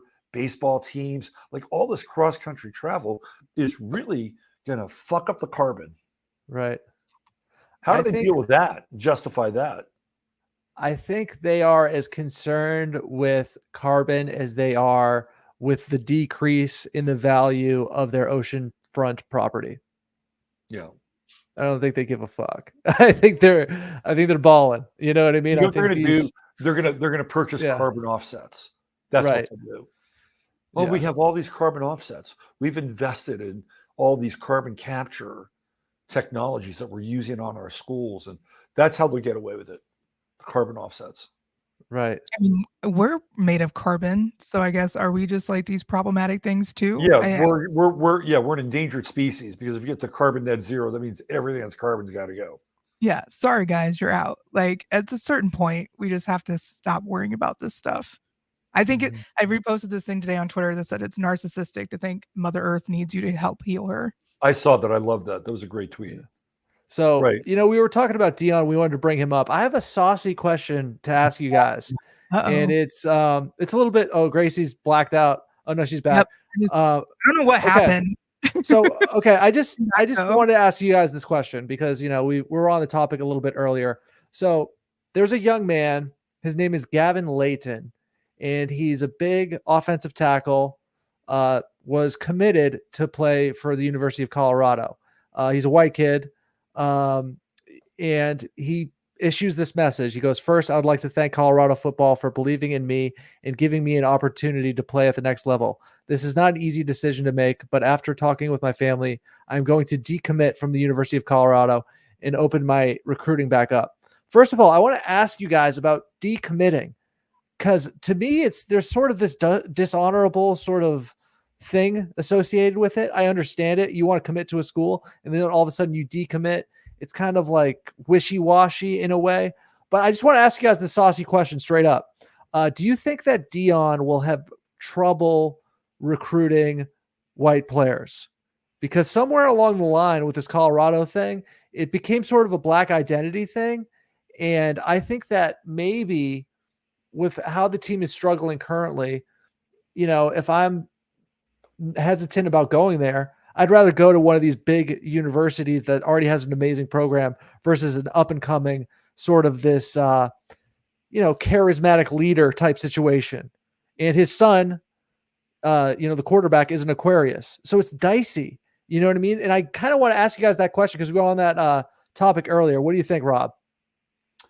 Let me put his picture up here. Okay. He's from Rochester Community College. So he's a JUCO transfer. Yeah. So Deion is starting to dip into the JUCO pool. And let me do this. It's very Bill Snyder of him. Okay. Okay. So first of all, I think that it has less to do with a racist issue, although I'm sure that with some kids, it might play a role, but he just threw his entire offensive line under the bus. And he's been throwing them under the bus the whole year. So if you're this kid, why would you want to play for a coach like that? Deion is broadcasting what he's going to do. And if you're not going to be good enough for Deion's world, then why should you go? Now, I think that where Deion could get into trouble. Now, Deion likes to say that he's a Christian. And maybe he's some kind of Freemasonic Christian, right? because I don't get Christian vibes from Deion. When you bring somebody into your locker room who's committed 2 murders. He's like Ray Lewis Christian. I think there's some truth there, but I think even Ray Lewis might be a bit more contrite than Deion. Like Ray Lewis had his dark night of the soul moment after the Super Bowl, right? But Deion brought the baby into the locker room. He's killed 2 people, right? Theoretically in self-defense, and he's got him there to give the kids this inspirational speech. If I'm a parent and I'm a Christian, I'm like, I don't want my kid around this, right? I don't want my kid around these excessive values where they're flashing Rolexes and, in front of the other teams, and they go to USC and they get them ripped off. I mean, I feel like it's less of a race issue than it is a character issue. Character and culture, sort of the hip hop hypnosis, because to me, the Colorado Buffaloes right now, they sort of symbolically represent hip hop hypnosis in a way, because it's all about materialism and sort of it's flash over substance effectively right now. And if Deion wants to build a program, he's got a decade to go at this current rate. I don't think he does. Okay, so here's the thing, though, because we've long discussed perhaps he moves to Florida State. Florida State has an awesome coach. They're undefeated. I don't think they're going to move on for a long time from their current head coach. Yeah. But I look, if Deion, I can't figure out what school this is. Can you figure out what school this is? That to me looks like potentially a Louisiana school. I can't really see it either. You'd have to zoom in. I'd have to zoom in. I can't. And when I click on it, it's not clickable. So Yeah, he got Yeah, another. I think with the pipeline question of white kids to Deion Sanders, I mean, you have to remember that every kid out there now, at least from the suburban white kids that I'm around, they all want swag. They all Right. want to have the style. They all want to wear the chains. They all want to wear the Jordans. They all want to have their hat flat and backwards. There's no real slowdown of that kind of culture. They might be uncomfortable around as many black people as would be in that locker room, but it's just like you have to remember how much of the hip hop hypnosis kind of culture has seeped in everywhere. Everyone wants to be Deion Sanders. Everyone wants to have that confidence. Everyone wants to feel that way. Right. Everybody wants to kind of be close to that too. And that is probably a selling point for him. That would not be a selling point so much for prior generations. But hey, kid, if you want to build your brand, and this is like, it's a legitimate selling point at this current juncture. Do you want to build your YouTube channel to 100,000? Come to Colorado. Mm-hmm. And that's realistic. And I wouldn't doubt for a second that's something that's discussed with recruits. Yeah. So, I mean, yeah. I do think that there are still families in the country that do have like character as part of their sort of family coda. And I think that those kids probably wouldn't go to Colorado. That's just Big 12 schools. They may go to Kansas instead. Yeah, K-State has all the farm kids. So right. Okay. K-State played great against Texas. Oh my God. Did you watch that game? Yeah, it was like a nightmare of 2012 happening all over again for us. Remember the Colin Klein game after we beat can't remember that TCU game, we beat them, and then like A&M had beaten Alabama, so we went to number 1 in the nation, and then we went down to Waco, got our asses kicked, and Colin Klein was there for that one too. So I just followed the game vicariously through my sports betting friend, Kelly in Vegas on Twitter, and boy, was she pissed. Yeah. It was so intense, but it was a good showing. Intense. Very intense. Yeah, I do predict that Colorado will be in the Las Vegas Bowl. That's what I think. Well, I don't know, man, because to qualify for a bowl, they got to win 2 more games. I think they can do it. You think so? Okay. I think the NC2A would love for them to win 2 more games. Absolutely. Yeah. So they got a tough, very tough Pac-12 schedule. Number 23, Arizona is next. After that, they got Washington State, who's good. Their final game is against Utah, who's currently ranked number 13. So they're playing 2 top 25 teams. They're going to have to beat a top 25 team in order to get those 2 wins. The NCAA might need to help them out for that. Well, I think they would love to have a team like Colorado in Las Vegas for a bowl game. That would be an event. That would be an event. And they play a Big Ten team. With the roster they've had come out to the game so far, absolutely. Yeah, exactly. That's what I would tell kids too. I would say if I was a recruiter and they're using the selling point, hey, if you want to be at the epicenter of sports and entertainment, you come to Colorado, right? And I think a lot of kids will be sold on that. And it's probably not a black or a white thing. It's probably do I want to expand my brand at the potential expense, most likely expense of winning football games? Do I want to go somewhere like Michigan? Do I want to go somewhere like Penn State? Do I want to go Kansas State, who consistently wins? Kansas, who's on the come up? Kansas, a team that really wins. UNC, Duke, all these teams that are traditional basketball powerhouses are going to become very good at football because of NIL and just the professionalization of the sport at the college level. It's been interesting watching Deion's press conferences and how he started off with the sunglasses and the chains, right? And over time, it's interesting because he's been deconstructing, right? The sunglasses are gone. I think the chain is kind of tucked in a little bit.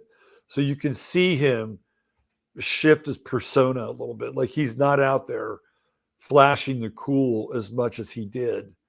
And you would think that it would be better or easier for him to hide behind the sunglasses after a loss, but he's not doing that. And I think, what do you think of that? Do you think that that's conscious on his part because he wants to look people in the eye, or is it conscious on his part because he just sees himself as being the epitome of cool with the shades and the chains, and now he's not as cool. Where do you guys weigh in on that?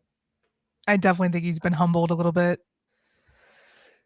Yeah, I think he's a man right now who is frustrated, and he sees people that aren't performing where he would like them to perform at, and he wants to get rid of them.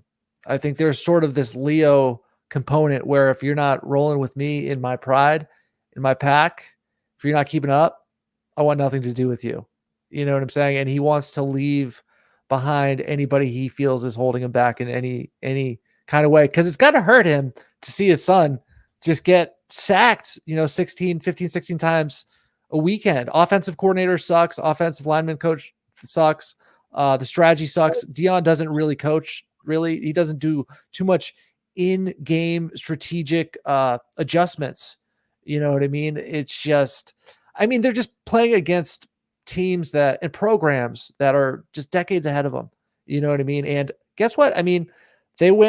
They won 4 games this year at least. They won 1 the year before. So it is an improvement on what was going on there before. And I expect them to win more than 4 games next year. As a betting man, I'm going to be paying very close attention to who they recruit, because the time to bet for football for me is in March. That's my favorite time to place bets. And if they recruit a very good class, a lot of offensive linemen, I'm going to put a futures bet in for them to make the college football playoffs potentially, depending on who they recruit, depending on what they do in the transfer portal, because you can really strengthen your team in an off season. So we'll see how it goes for Deion, because they have some key elements within their team right now that have potential. To me, it just feels like a burnout model. Like it's not sustainable. I don't think it's sustainable. And he may get all of these top tier recruits in, and you got to coach these kids. They may be just outstanding talents, but I haven't seen any indication that there's a lot of coaching going on there. That there's a lot of raw talent, a lot of raw athletic talent, but there's not a lot of coaching, and because they haven't been able to really come back from adversity. And to some extent, but that's really talent based versus coaching based. So I think at the end of the day, that if you get a team that has some top tier talent, but they're not trying to get an all-star team, but they're really well coached, there's probably a pretty good chance that they'll wind up outplaying a Deion team. That's just my opinion, because I don't see him as being that guy that can break things down and like whatever you think of Nick Saban is a good fucking coach. Yeah. Because he knows football. Right. He can be a CEO and at the same time, he can coach in game, know what's going on, make decisions. And if you got a team that has the same amount of talent as Alabama and Colorado, and you put Nick Saban together with Deion Sanders, and you play 5 times out of the year, I think Saban wins 4, just because of the coaching. I have the funniest Saban story I just sent you in the chat, because this specific story is told by Tua, and it's almost a direct parallel to a story our friend Christopher Gardner, who was the kicker when Saban was at Michigan State. And the story goes that Chris missed a very crucial kick, and he let it roll off his shoulders. And Saban goes up to him after and goes, "Hey man, you don't seem to care about that kick you missed." And then Chris tells him, he goes, "Hey man, I'm just doing what you told me. I just let it roll off and just go after the next one." So he sort of used Saban's psychology against him. And ever since that moment, Saban hated him. Okay. And the clip I just sent you, Tua is telling a remarkably similar story. Very similar to our friend Chris Gardner. Immediately made up for with an amazing play that puts you on the map. Yeah. We got into the locker room when everything settled down. He was still the same coach. He put me to the side. What were you thinking? why did you take the sack? Right. You know, and I thought it was a good time to joke with him, you know, so I mean, we won the national championship. So I told him, well, you know, we needed more room to throw the ball, coach, you know, and like, he looked at me and like, I was laughing. He's like, that's not funny. So, I mean, I didn't know what else to do in that situation. I was like, okay, I'm sorry, coach. So I shook his hand and he just moved on. I was like, oh. The most pissed off you made? It's funny because it's a very parallel to that story Chris told about Saban. It's almost identical, right? Nick Saban's a Scorpio. There's no middle ground with Nick Saban. Interesting. Whatsoever. Yeah. I mean, he's an asshole. I mean, let's face it. He's got a big asshole vibe. But that can't take away from the fact that he can coach. He's a good coach. And there are other coaches that are in the game that can really coach. The guy from Georgia can really fucking coach. And he can get good talent. And there's others. Deion got out-coached by Troy Taylor at Stanford. And Troy's a first-year coach. And they came back and they won that game. And Stanford, athletically, I don't know if they're on par with Colorado, right? So I think coaching matters. Definitely. And, speaking of which, I just want to ask you guys this real quick. Have you ever thought about the fact that Saban and Belichick are both Croatian? They're both from the same European country. Have you guys ever thought about that? They have their, you know, I've never thought ancestors from there. Have you ever thought about that, Rob? I've never thought about it.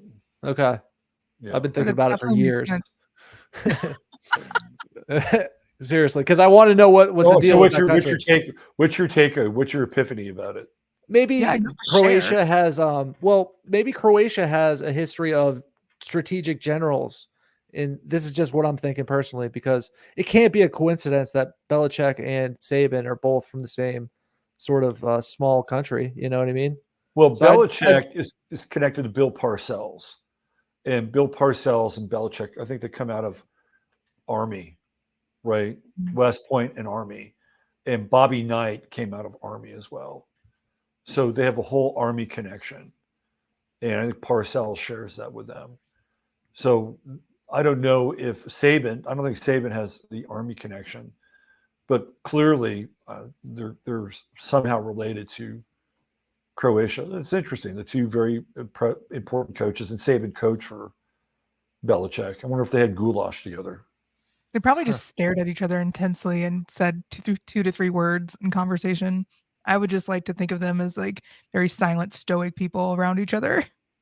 I think Belichick is very different in private. Yeah, he's very different. Like he went on tour with Bon Jovi one time back in I think the early 2000s. Wow. And Belichick plays drums too, so he would go and play the drums before the concert. Right, he'd tune up. Cool. Yeah, so I think Belichick's got a bit of a different private side. Okay. Than his grim demeanor coaching side. All right, let's do a Belichick prediction here. He's an Aries, right? Total Aries. And we've got the true node in Aries. Then we have Saturn, Neptune, but I don't think it's going to catch up. I think he's around maybe 8 or 9 Aries or 10 Aries, something like that. I'll look at this chart. What do you think the future holds for Bill Belichick? Me personally, I think he's going to coach at the New England Patriots for a couple more years, and I hope he retires. I think that he had to have taken a look at Tom Brady's last year and been like, okay, I can't do that.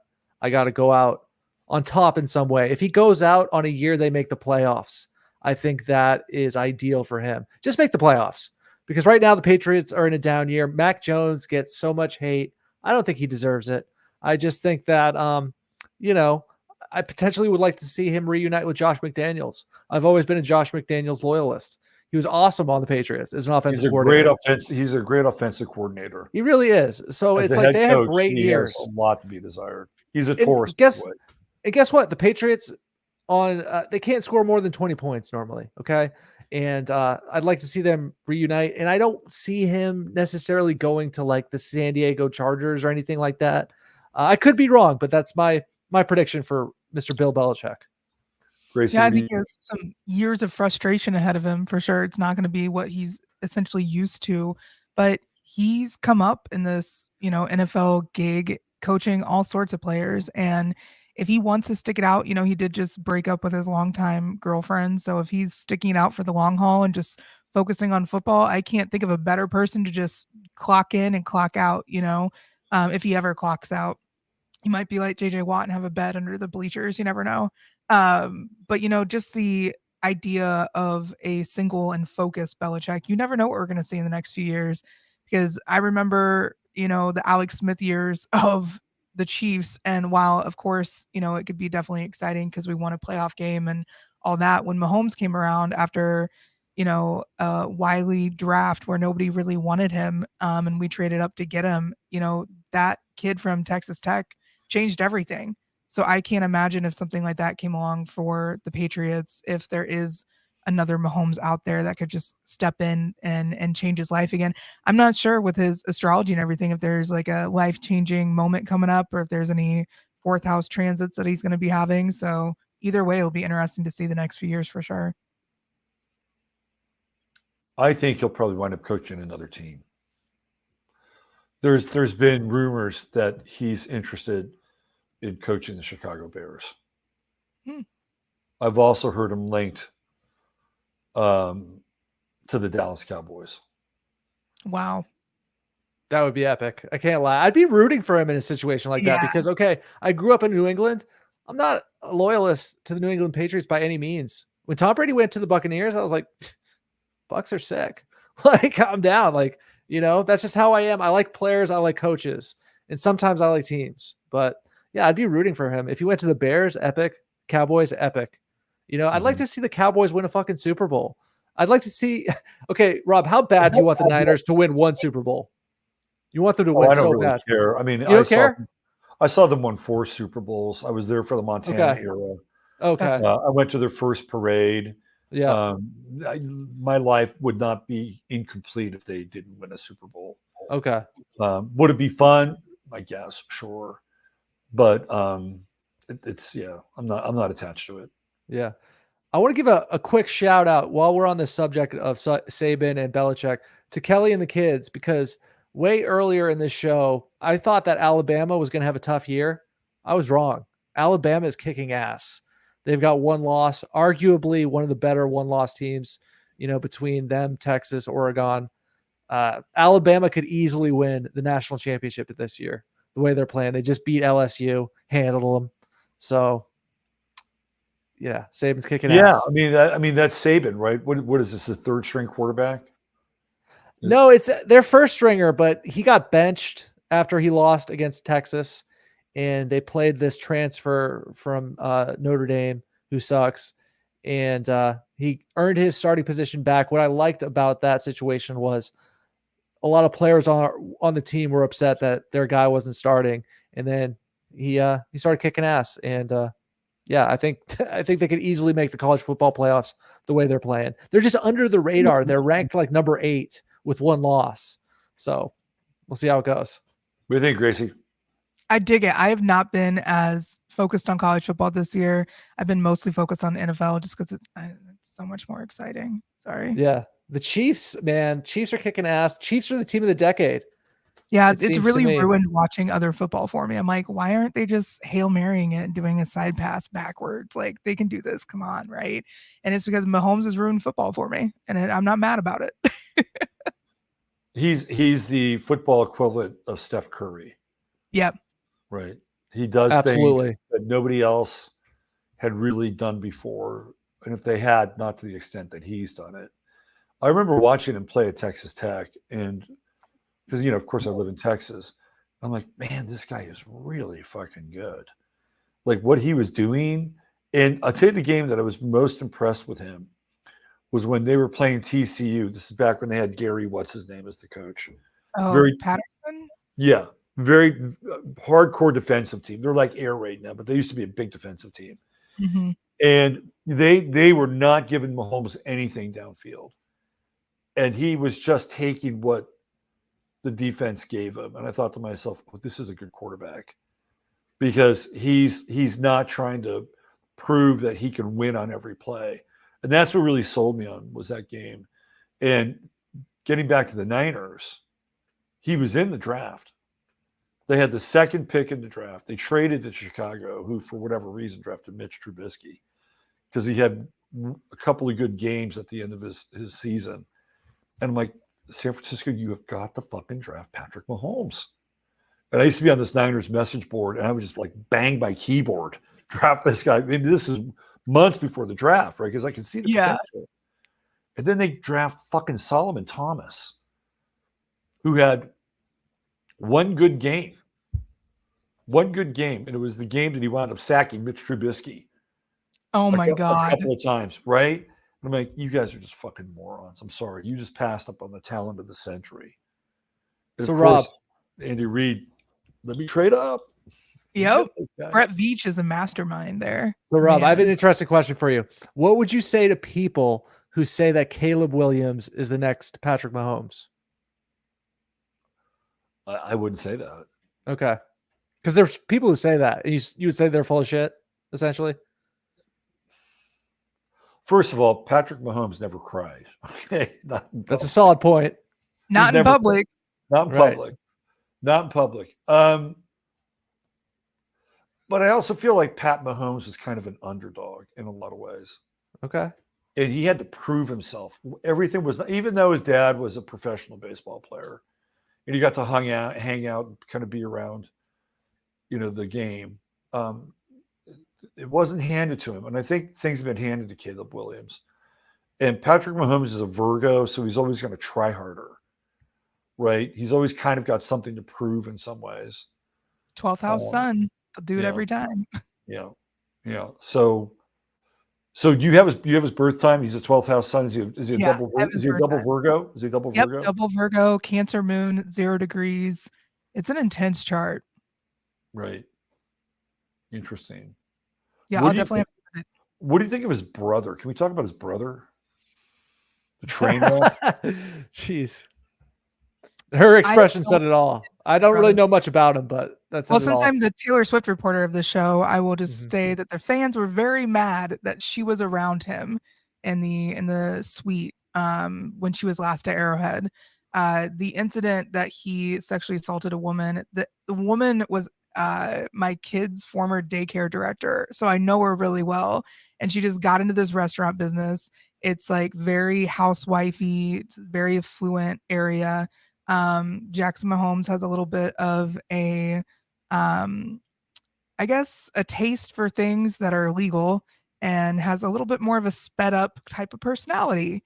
And he likes to just be himself in all areas of life, whether there's people with a camera phone out or not. And, the guy is just slimy. I ran into him a few times downtown and he's just really arrogant. I get more text about Jackson Mahomes' behavior than anyone else. But did you see what happened with that? I was out here, and here, and this is what he did. I'm like, oh my God, like everyone has a Jackson Mahomes story in Kansas City. And he's barely 21. So I'm just like, how has he just been everywhere causing all these problems? But yeah, he's awful. What's the sign? I'm not sure. Let's look that up because I know that he has to be pretty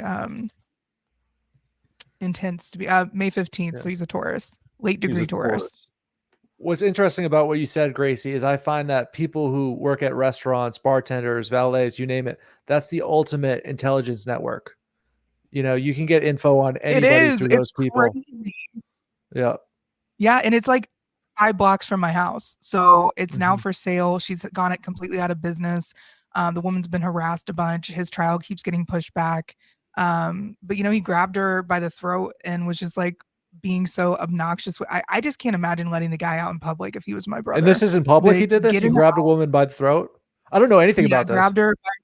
Yeah. So he was in this, in the restaurant office, and it's like this old, first of all, it's an old church turned into a restaurant. I'm like, are we really going to do this? Like, I don't think every single restaurant that's been in there has gone out of business within like 2 to 3 years. Very cursed location. And so this woman goes in, and the downstairs is like the manager's office and like where the staff hangs out and everything. And so they're in her office, which luckily had cameras everywhere. And he grabbed her. He was behind her standing, grabbed her by the throat, forced her to make out, or forced her to like kiss him. and was like, we could be a power couple together. We could do everything together. And I mean, it was just weird to watch that and to think that this kid is just roaming around. Like if somebody in my family did that, I wouldn't let them be out in public. If I was that much of a public figure, I wouldn't have that at all. But you know, people are strange. They think that they can get away with whatever they want to. I mean, he was charging $40,000 for a TikTok promotion at one point. So like the kid has fallen completely off most radars in Kansas City. No one's doing any work with him anymore. But for him to still be allowed in the suites and everything else, I feel like that's more of a Patrick's wife thing than him.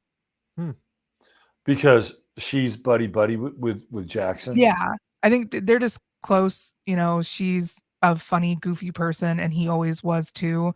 But then he just kind of took it too far. Obviously, she went the route of having kids, settling down. She's not just, you know, I mean, yeah, she goes out and does things, but you know, moms are allowed to have lives too. So for him to bring nothing to the table and be a problem, it's kind of a no-go for me. We have to have a conversation that sometimes Tauruses are really goofy ass motherfuckers. They really are. Right? Like Dennis Rodman's a Taurus. And he's, you know, Dennis is totally out there. And there's this guy that plays for San Antonio Spurs, Jeremy Sochan. Do you know who he is? He's I do. Yeah, he's a weirdo. He's a Taurus. Right? Let's talk. We got to have a conversation. I mean, Taurus, you know, grounded, solid, sturdy, stolid. Right? Taurus. Sometimes they can be really out there. Brian Eno, David Taurus Byrne. Risings are a perfect example. Like Taurus Risings are some of the most stubborn, bullish motherfuckers I've ever met. And they will just be very loudly wrong just for the sake of being loud and saying, at least, you know, I'm going to die on this hill. And it's like, what's the point? But I guess my camera's doing that thing again. Here we are. But, you know, we're also in this point where the South Node and North Node isn't really rocking that Taurus Scorpio axis anymore. So maybe that's where he got activated. I'd love to see those transits. It'd be really interesting to just see. Well, okay. So let's just, for example, let's just like build in some Gemini here. Right? So if you're a Taurus, there's a good chance you might have Venus or Mercury in Gemini. Right, which is very different than Taurus. Right. And so you could theorize like Dennis Rodman having like these multiple personalities. You know, and I don't have his chart in front of me, but I guarantee you he'd have at least one planet in Gemini. That's my sense. And I have a Taurus, Jupiter, and Venus with the Gemini moon, and Taurus rules my intercepted 12th house. So it's very much they can be very strange and aloof characters. Absolutely. My grandmother was a Taurus, and she was really eccentric. Yeah. Yeah, super eccentric. Do you think it's the fixed kind of square energy with that grand cross being so intense in either direction? Because I feel like cardinal people are just look at Taurus energy and they're like, what is this? Maybe it could be. I mean, clearly she was very fixed in a lot of her attitudes, but she was also kind of out there. And I've told this story before. I was in my 20s, and I played her a video, cassette of me being on a radio show. And it was music. And then she said to me, you know, you really should do a radio show about astrology. Right. And so I was 26. I said, well, that'd be great. Because, you know, I played around with astrology back then. Be great. But I don't see any radio stations knocking down their doors of astrologers. And so she saw it, right? She kind of saw the future in some ways. Wow. And she was very eccentric. And I think that kind of eccentricity allowed her to kind of play outside the framework of like, you know, what I theoretically should be doing. Right. So I love that. I think they take the physical depths of Scorpio and just like bring them out physically and manifest them physically. Yeah. Yeah. All right. Do we have anything else we want to talk about here? We got about 10 minutes left in the show. I think Aaron Rodgers was the topic I was most interested to hear you guys talk about. Like, what is this miracle Achilles comeback happening? So, you know, it was on, the NFL premiere. I believe it was on September 11th, where the Jets played. I forget who they played. But anyways, Aaron Rodgers goes down with an Achilles injury, right? And, you know, if you look at the injury, you look at how he reacted after we both seem to believe that it's not as serious as he's leading on, and he's making this sort of miraculous comeback. And I expect him to return to the football field in December. So recently, I sent Rob the little picture in the chat thingy. He tweets out this, or he puts on his Instagram story, it's sort of this cryptic message, just need a little bit more time. Granted, it's sort of mixed in with this watch endorsement, okay, which makes a little sense. But if you look at the picture, right, the picture, the watch is pointed towards a 10 and a 2. To me, that's an encoded 12, indicating that he'll be coming back in December. So with an Achilles injury, right, a torn Achilles, typically it's 8 months. Kobe Bryant had a very serious Achilles tear, and he was out for 8 months, and he was training. He had the best doctors. And Aaron, he's been on the Pat McAfee show every week, just showing progress, more and more progress. Last week he was throwing, and I just seem to believe that he's going to come back sooner than later. And I think it is going to be this season. And, it looks like he sort of took a fall. It looks like sort of a ghost injury that sort of plays into this theatrical, miraculous comeback sort of scenario that I see happening, even though they're losing to the Chargers right now. But what do you guys think about this? What's your take on this? Gracey, you want to chime in? Sure. I was going to wait for you, but I love the fact that you guys are looking at it like a phantom injury, just because there's so much of his Capricorn to Aquarius part of his chart that I feel like I'm very curious to see. I'm not really sure what body part or what rules the Achilles. Would you say it's Aquarius just because it's connected from the calves to the feet, or like, what is that, a Pisces thing? Because it is the feet. I think it's I think it could be a little Capricorn, since it's below the knee, but not quite the ankle. Yeah. So maybe Capricorn, Aquarius, because Aaron Rodgers has a really weird chart. Yeah, he does. And then he had an even weirder tattoo of his knot chart on his arm, where he's like I don't know what it was, but it's not as accurate. So the video we looked at, he looks over to the sideline, almost like he's waiting for a signal to go down. And there's all this 9/11 symbolism that was going on at right. that was pretty intense. Right. So if we look at this watch, I would say that he would come back on 11/28. Okay. That's what I think. Because you have the 10 and the 1. You add them together, that'd be 11. You have the 28 down here in the dial. So where are we now? We're 11, 6? Yes. So it would be 16 days, 18 days, 18, 20, is it 22 days from now? Wow. 22 days from now. That'd be 3 weeks. I love it. So the 28th. And the way they're playing, I don't know what they're. So the NFC East, it's kind of beatable. Like, Miami's kind of up and down. Buffalo has had some real injuries, and they're kind of susceptible and vulnerable. New England is not playing well. I mean, I think that if they go a little over 500 between now and when Rodgers comes back,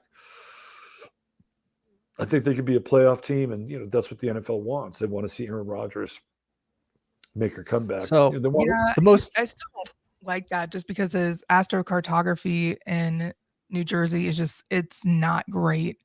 Wow. So I've just always said that he needs to go back out west and heal those familial lines that he avoids so much. But I know that's going to be a lifelong quest for him. I would just love to be Aaron Rodgers' astrologer. That's really what I'm vying for. Well, he got hooked up with this woman. What was her name? Shalane. What's her name? Yeah, I think she was. Was it Deborah Silverman or somebody like that, or something like that? Yeah. And I can't remember what housing system or what style, if she's Western astrologer or not. I can't remember. I don't think Deborah is. I think Deborah Silverman might be Jyotish or Vedic. Do you guys admire this woman? Is she somebody you guys respect in the field, or what's her deal? Tell us the truth. Well, I have somebody who got her course I got my course, and they said my course was way better. Nice. I'm here for it. I can't wait to take your course, especially if it's like college courses like Al said. That would be so much fun. It really is. So interesting about the Dolphins, they're 6-0 against teams that currently have a losing record, and they're 0-3 against teams that have a winning record. So they beat up a bunch of mediocre teams. That's the story on the Dolphins. That's interesting. It kind of looked that way, especially with them playing the Chiefs and them getting shut out the first 3 quarters. So the Jets are playing right now, and they're losing 17-3 at halftime. And right now, they're 4-3. If they end up losing this game, they'll be 4-4. So they will be in the hunt. And it still sort of sets the stage for an Aaron Rodgers, let's make the playoffs type of situation. What's interesting about the Jets is they're the only team, to my knowledge, because I didn't pay attention this past weekend, but they did beat the Eagles. The Jets, the Eagles have, what's the record? That's the only game they've lost. Oh, wow. They're 8-1. They're 8-1. Okay. Yep. So let's go Jets. We'll see how it goes. But right now they can't score that much.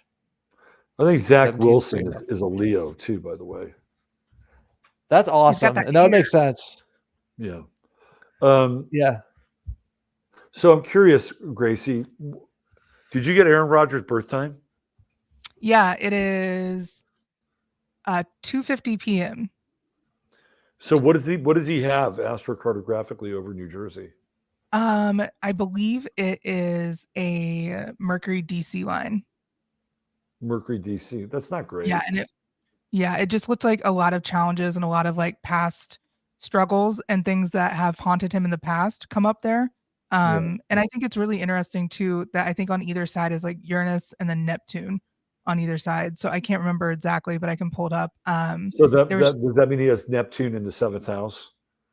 Let's see. It is in his 9th house. 9th house. Yeah, but it says that he's a Taurus rising.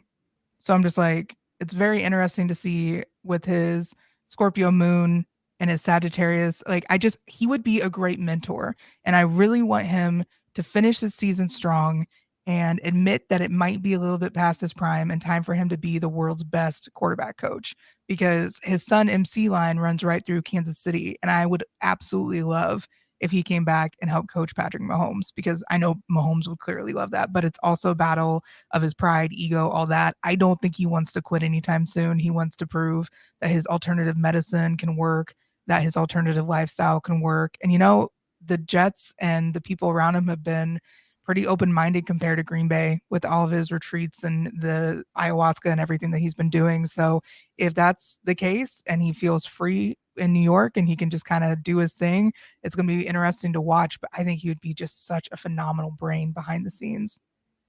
I was so pissed when the Niners did not draft him coming out of college and they drafted Alex Smith. I just thought, you have just irrevocably changed the destiny of your franchise. You don't know how bad you fucked up. And Alex Smith is a nice kid and everything, but he was no Aaron Rodgers. No. And it had to do with the fact that Mike Nolan, who was the coach, he was a Pisces.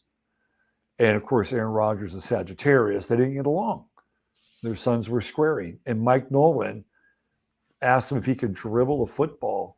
And Aaron Rodgers said, just as an act, I wanted to see his, he says, no, I'm not doing that. That's fucking stupid. I'm not a clown. Like, what are you doing? Yeah.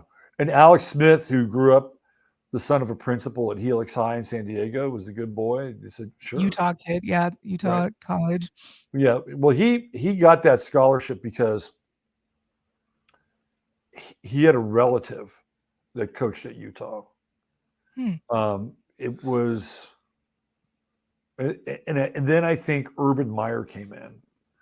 And that's how Alex Smith put up gaudy numbers, because he played for Urban Meyer in Utah. Yeah, that combination's crazy. And I just thought, this is not your guy. Come on. You've got Aaron Rodgers. He set the NC2A record for the most consecutive completions in a game against USC. This guy's got swag, and you're going to get the principal's son from Helix High in San Diego? No, don't do it. But, Mike Nolan wanted to wear a fucking suit on the sideline too. And how well did that work? Right. I love it. Yeah. I live with an Alex Smith truther, so I can't say much bad about him other than I fell asleep watching him play football. So Alex is a good guy. Yeah, good guy. Absolutely. And he fought through a lot. Like, I can't imagine having the leg injury that he did and bouncing back. Even that was just so intense. So kudos to him. Okay. I have an Alex Smith astrological story. Maybe we can end the show on this. Perfect. So this is when I was really, really, really into the 49ers. Right. And this is Jim Harbaugh's coaching. And of course, I've got my astrological practice. So it's like I'm just dissecting everybody. And I'm looking at Alex Smith. I'm like, oh, Alex Smith is a Taurus and he's got Saturn in Scorpio. Oh, he's going through his Saturn return. Oof. Oh, look who's on the roster. There's this guy, Colin Kaepernick. What sign is he? Oh, he's a Scorpio. And I looked at the schedule and I found the exact day that Alex Smith was going to get hurt. And it was against the St. Louis Rams. And I posted it on this message board. I said, Alex Smith is going to get hurt on this Sunday. Colin Kaepernick will become the quarterback, and Alex Smith will never play quarterback for the San Francisco 49ers again. Wow. Boom. Damn. Yeah. And everyone thought you were a wizard and actually on that board. Well, they didn't know what the fuck to think, right? Some people were kind of like in awe, and other people just didn't want anything to do with me. But I was so dialed into Kaepernick in a really weird way that season. And I was looking at his chart. I kept looking at his chart, and it had to do with the Super Bowl. And I said, I don't know, man. Something's going to happen at the Super Bowl with Kaepernick, and it's really dark. There's something very dark. And that's when the power went out. Yeah, I was going to say that had to have been. Yeah. That's spooky. That's incredible. Yeah. See, and if I would have been aware of astrology back in the day, I feel like it would have been like watching football with a cheat code. Right. And that's what we're here to do. We're here to win. When you get into those fixed signs like that, sometimes those predictions are just unwavering, right? Mm-hmm. Yeah. So excellent. Anyway, there you go. Gracey. I love it. Thank you for being here. It's always great to have you. And thank you for having me. This has been amazing. I feel like I'm caught up on everything going on in the sports world now. Thanks to Al. Yeah. I mean, I'm dialed in. I took like a decade off of watching sports, but now I'm really into it. I've been essentially paid off into getting back into it between this show and just a little recreational, betting. So, and I'll get back there, with K-State men basketball coming up. It's going to be a really fun college basketball year. Okay. March is my birthday. So it's like March Madness has been ingrained in my life. And I know I'm going to get back there, but it's like after when I was in sports radio, just to wrap up, Colin Kaepernick and the kneeling had just started when I had my first season in sports radio. And so it got so political. I'm like, I don't even want to talk about sports anymore. And I just kept feeling I was getting beat with this same stuff that happened. The Chiefs just kept getting to a playoff game, they'd win, and then nothing else happened. And I just felt so stagnant with it. And then, really just watching the Chiefs has been the only thing that I've been doing. So I've been keeping up with the news through Twitter. I've been keeping up with the headlines and everything. But I really and truly think that the real substance is in having conversations like this and talking to people about, what are these trends and patterns in sports really all about. So I appreciate the invite as always. Well, you can find her at North Astrology, and you can find Al on Astro Chads over on Old World, Florida, and some construction site somewhere in the greater Massachusetts area. Correct. I love it. Yeah. All right, let's get out of here. Thanks, guys. We'll see you next week. This is Sirius Sports, and thanks for spending the last 2 hours getting serious with us. Bye for now. See ya. Serious, man. You cannot be serious.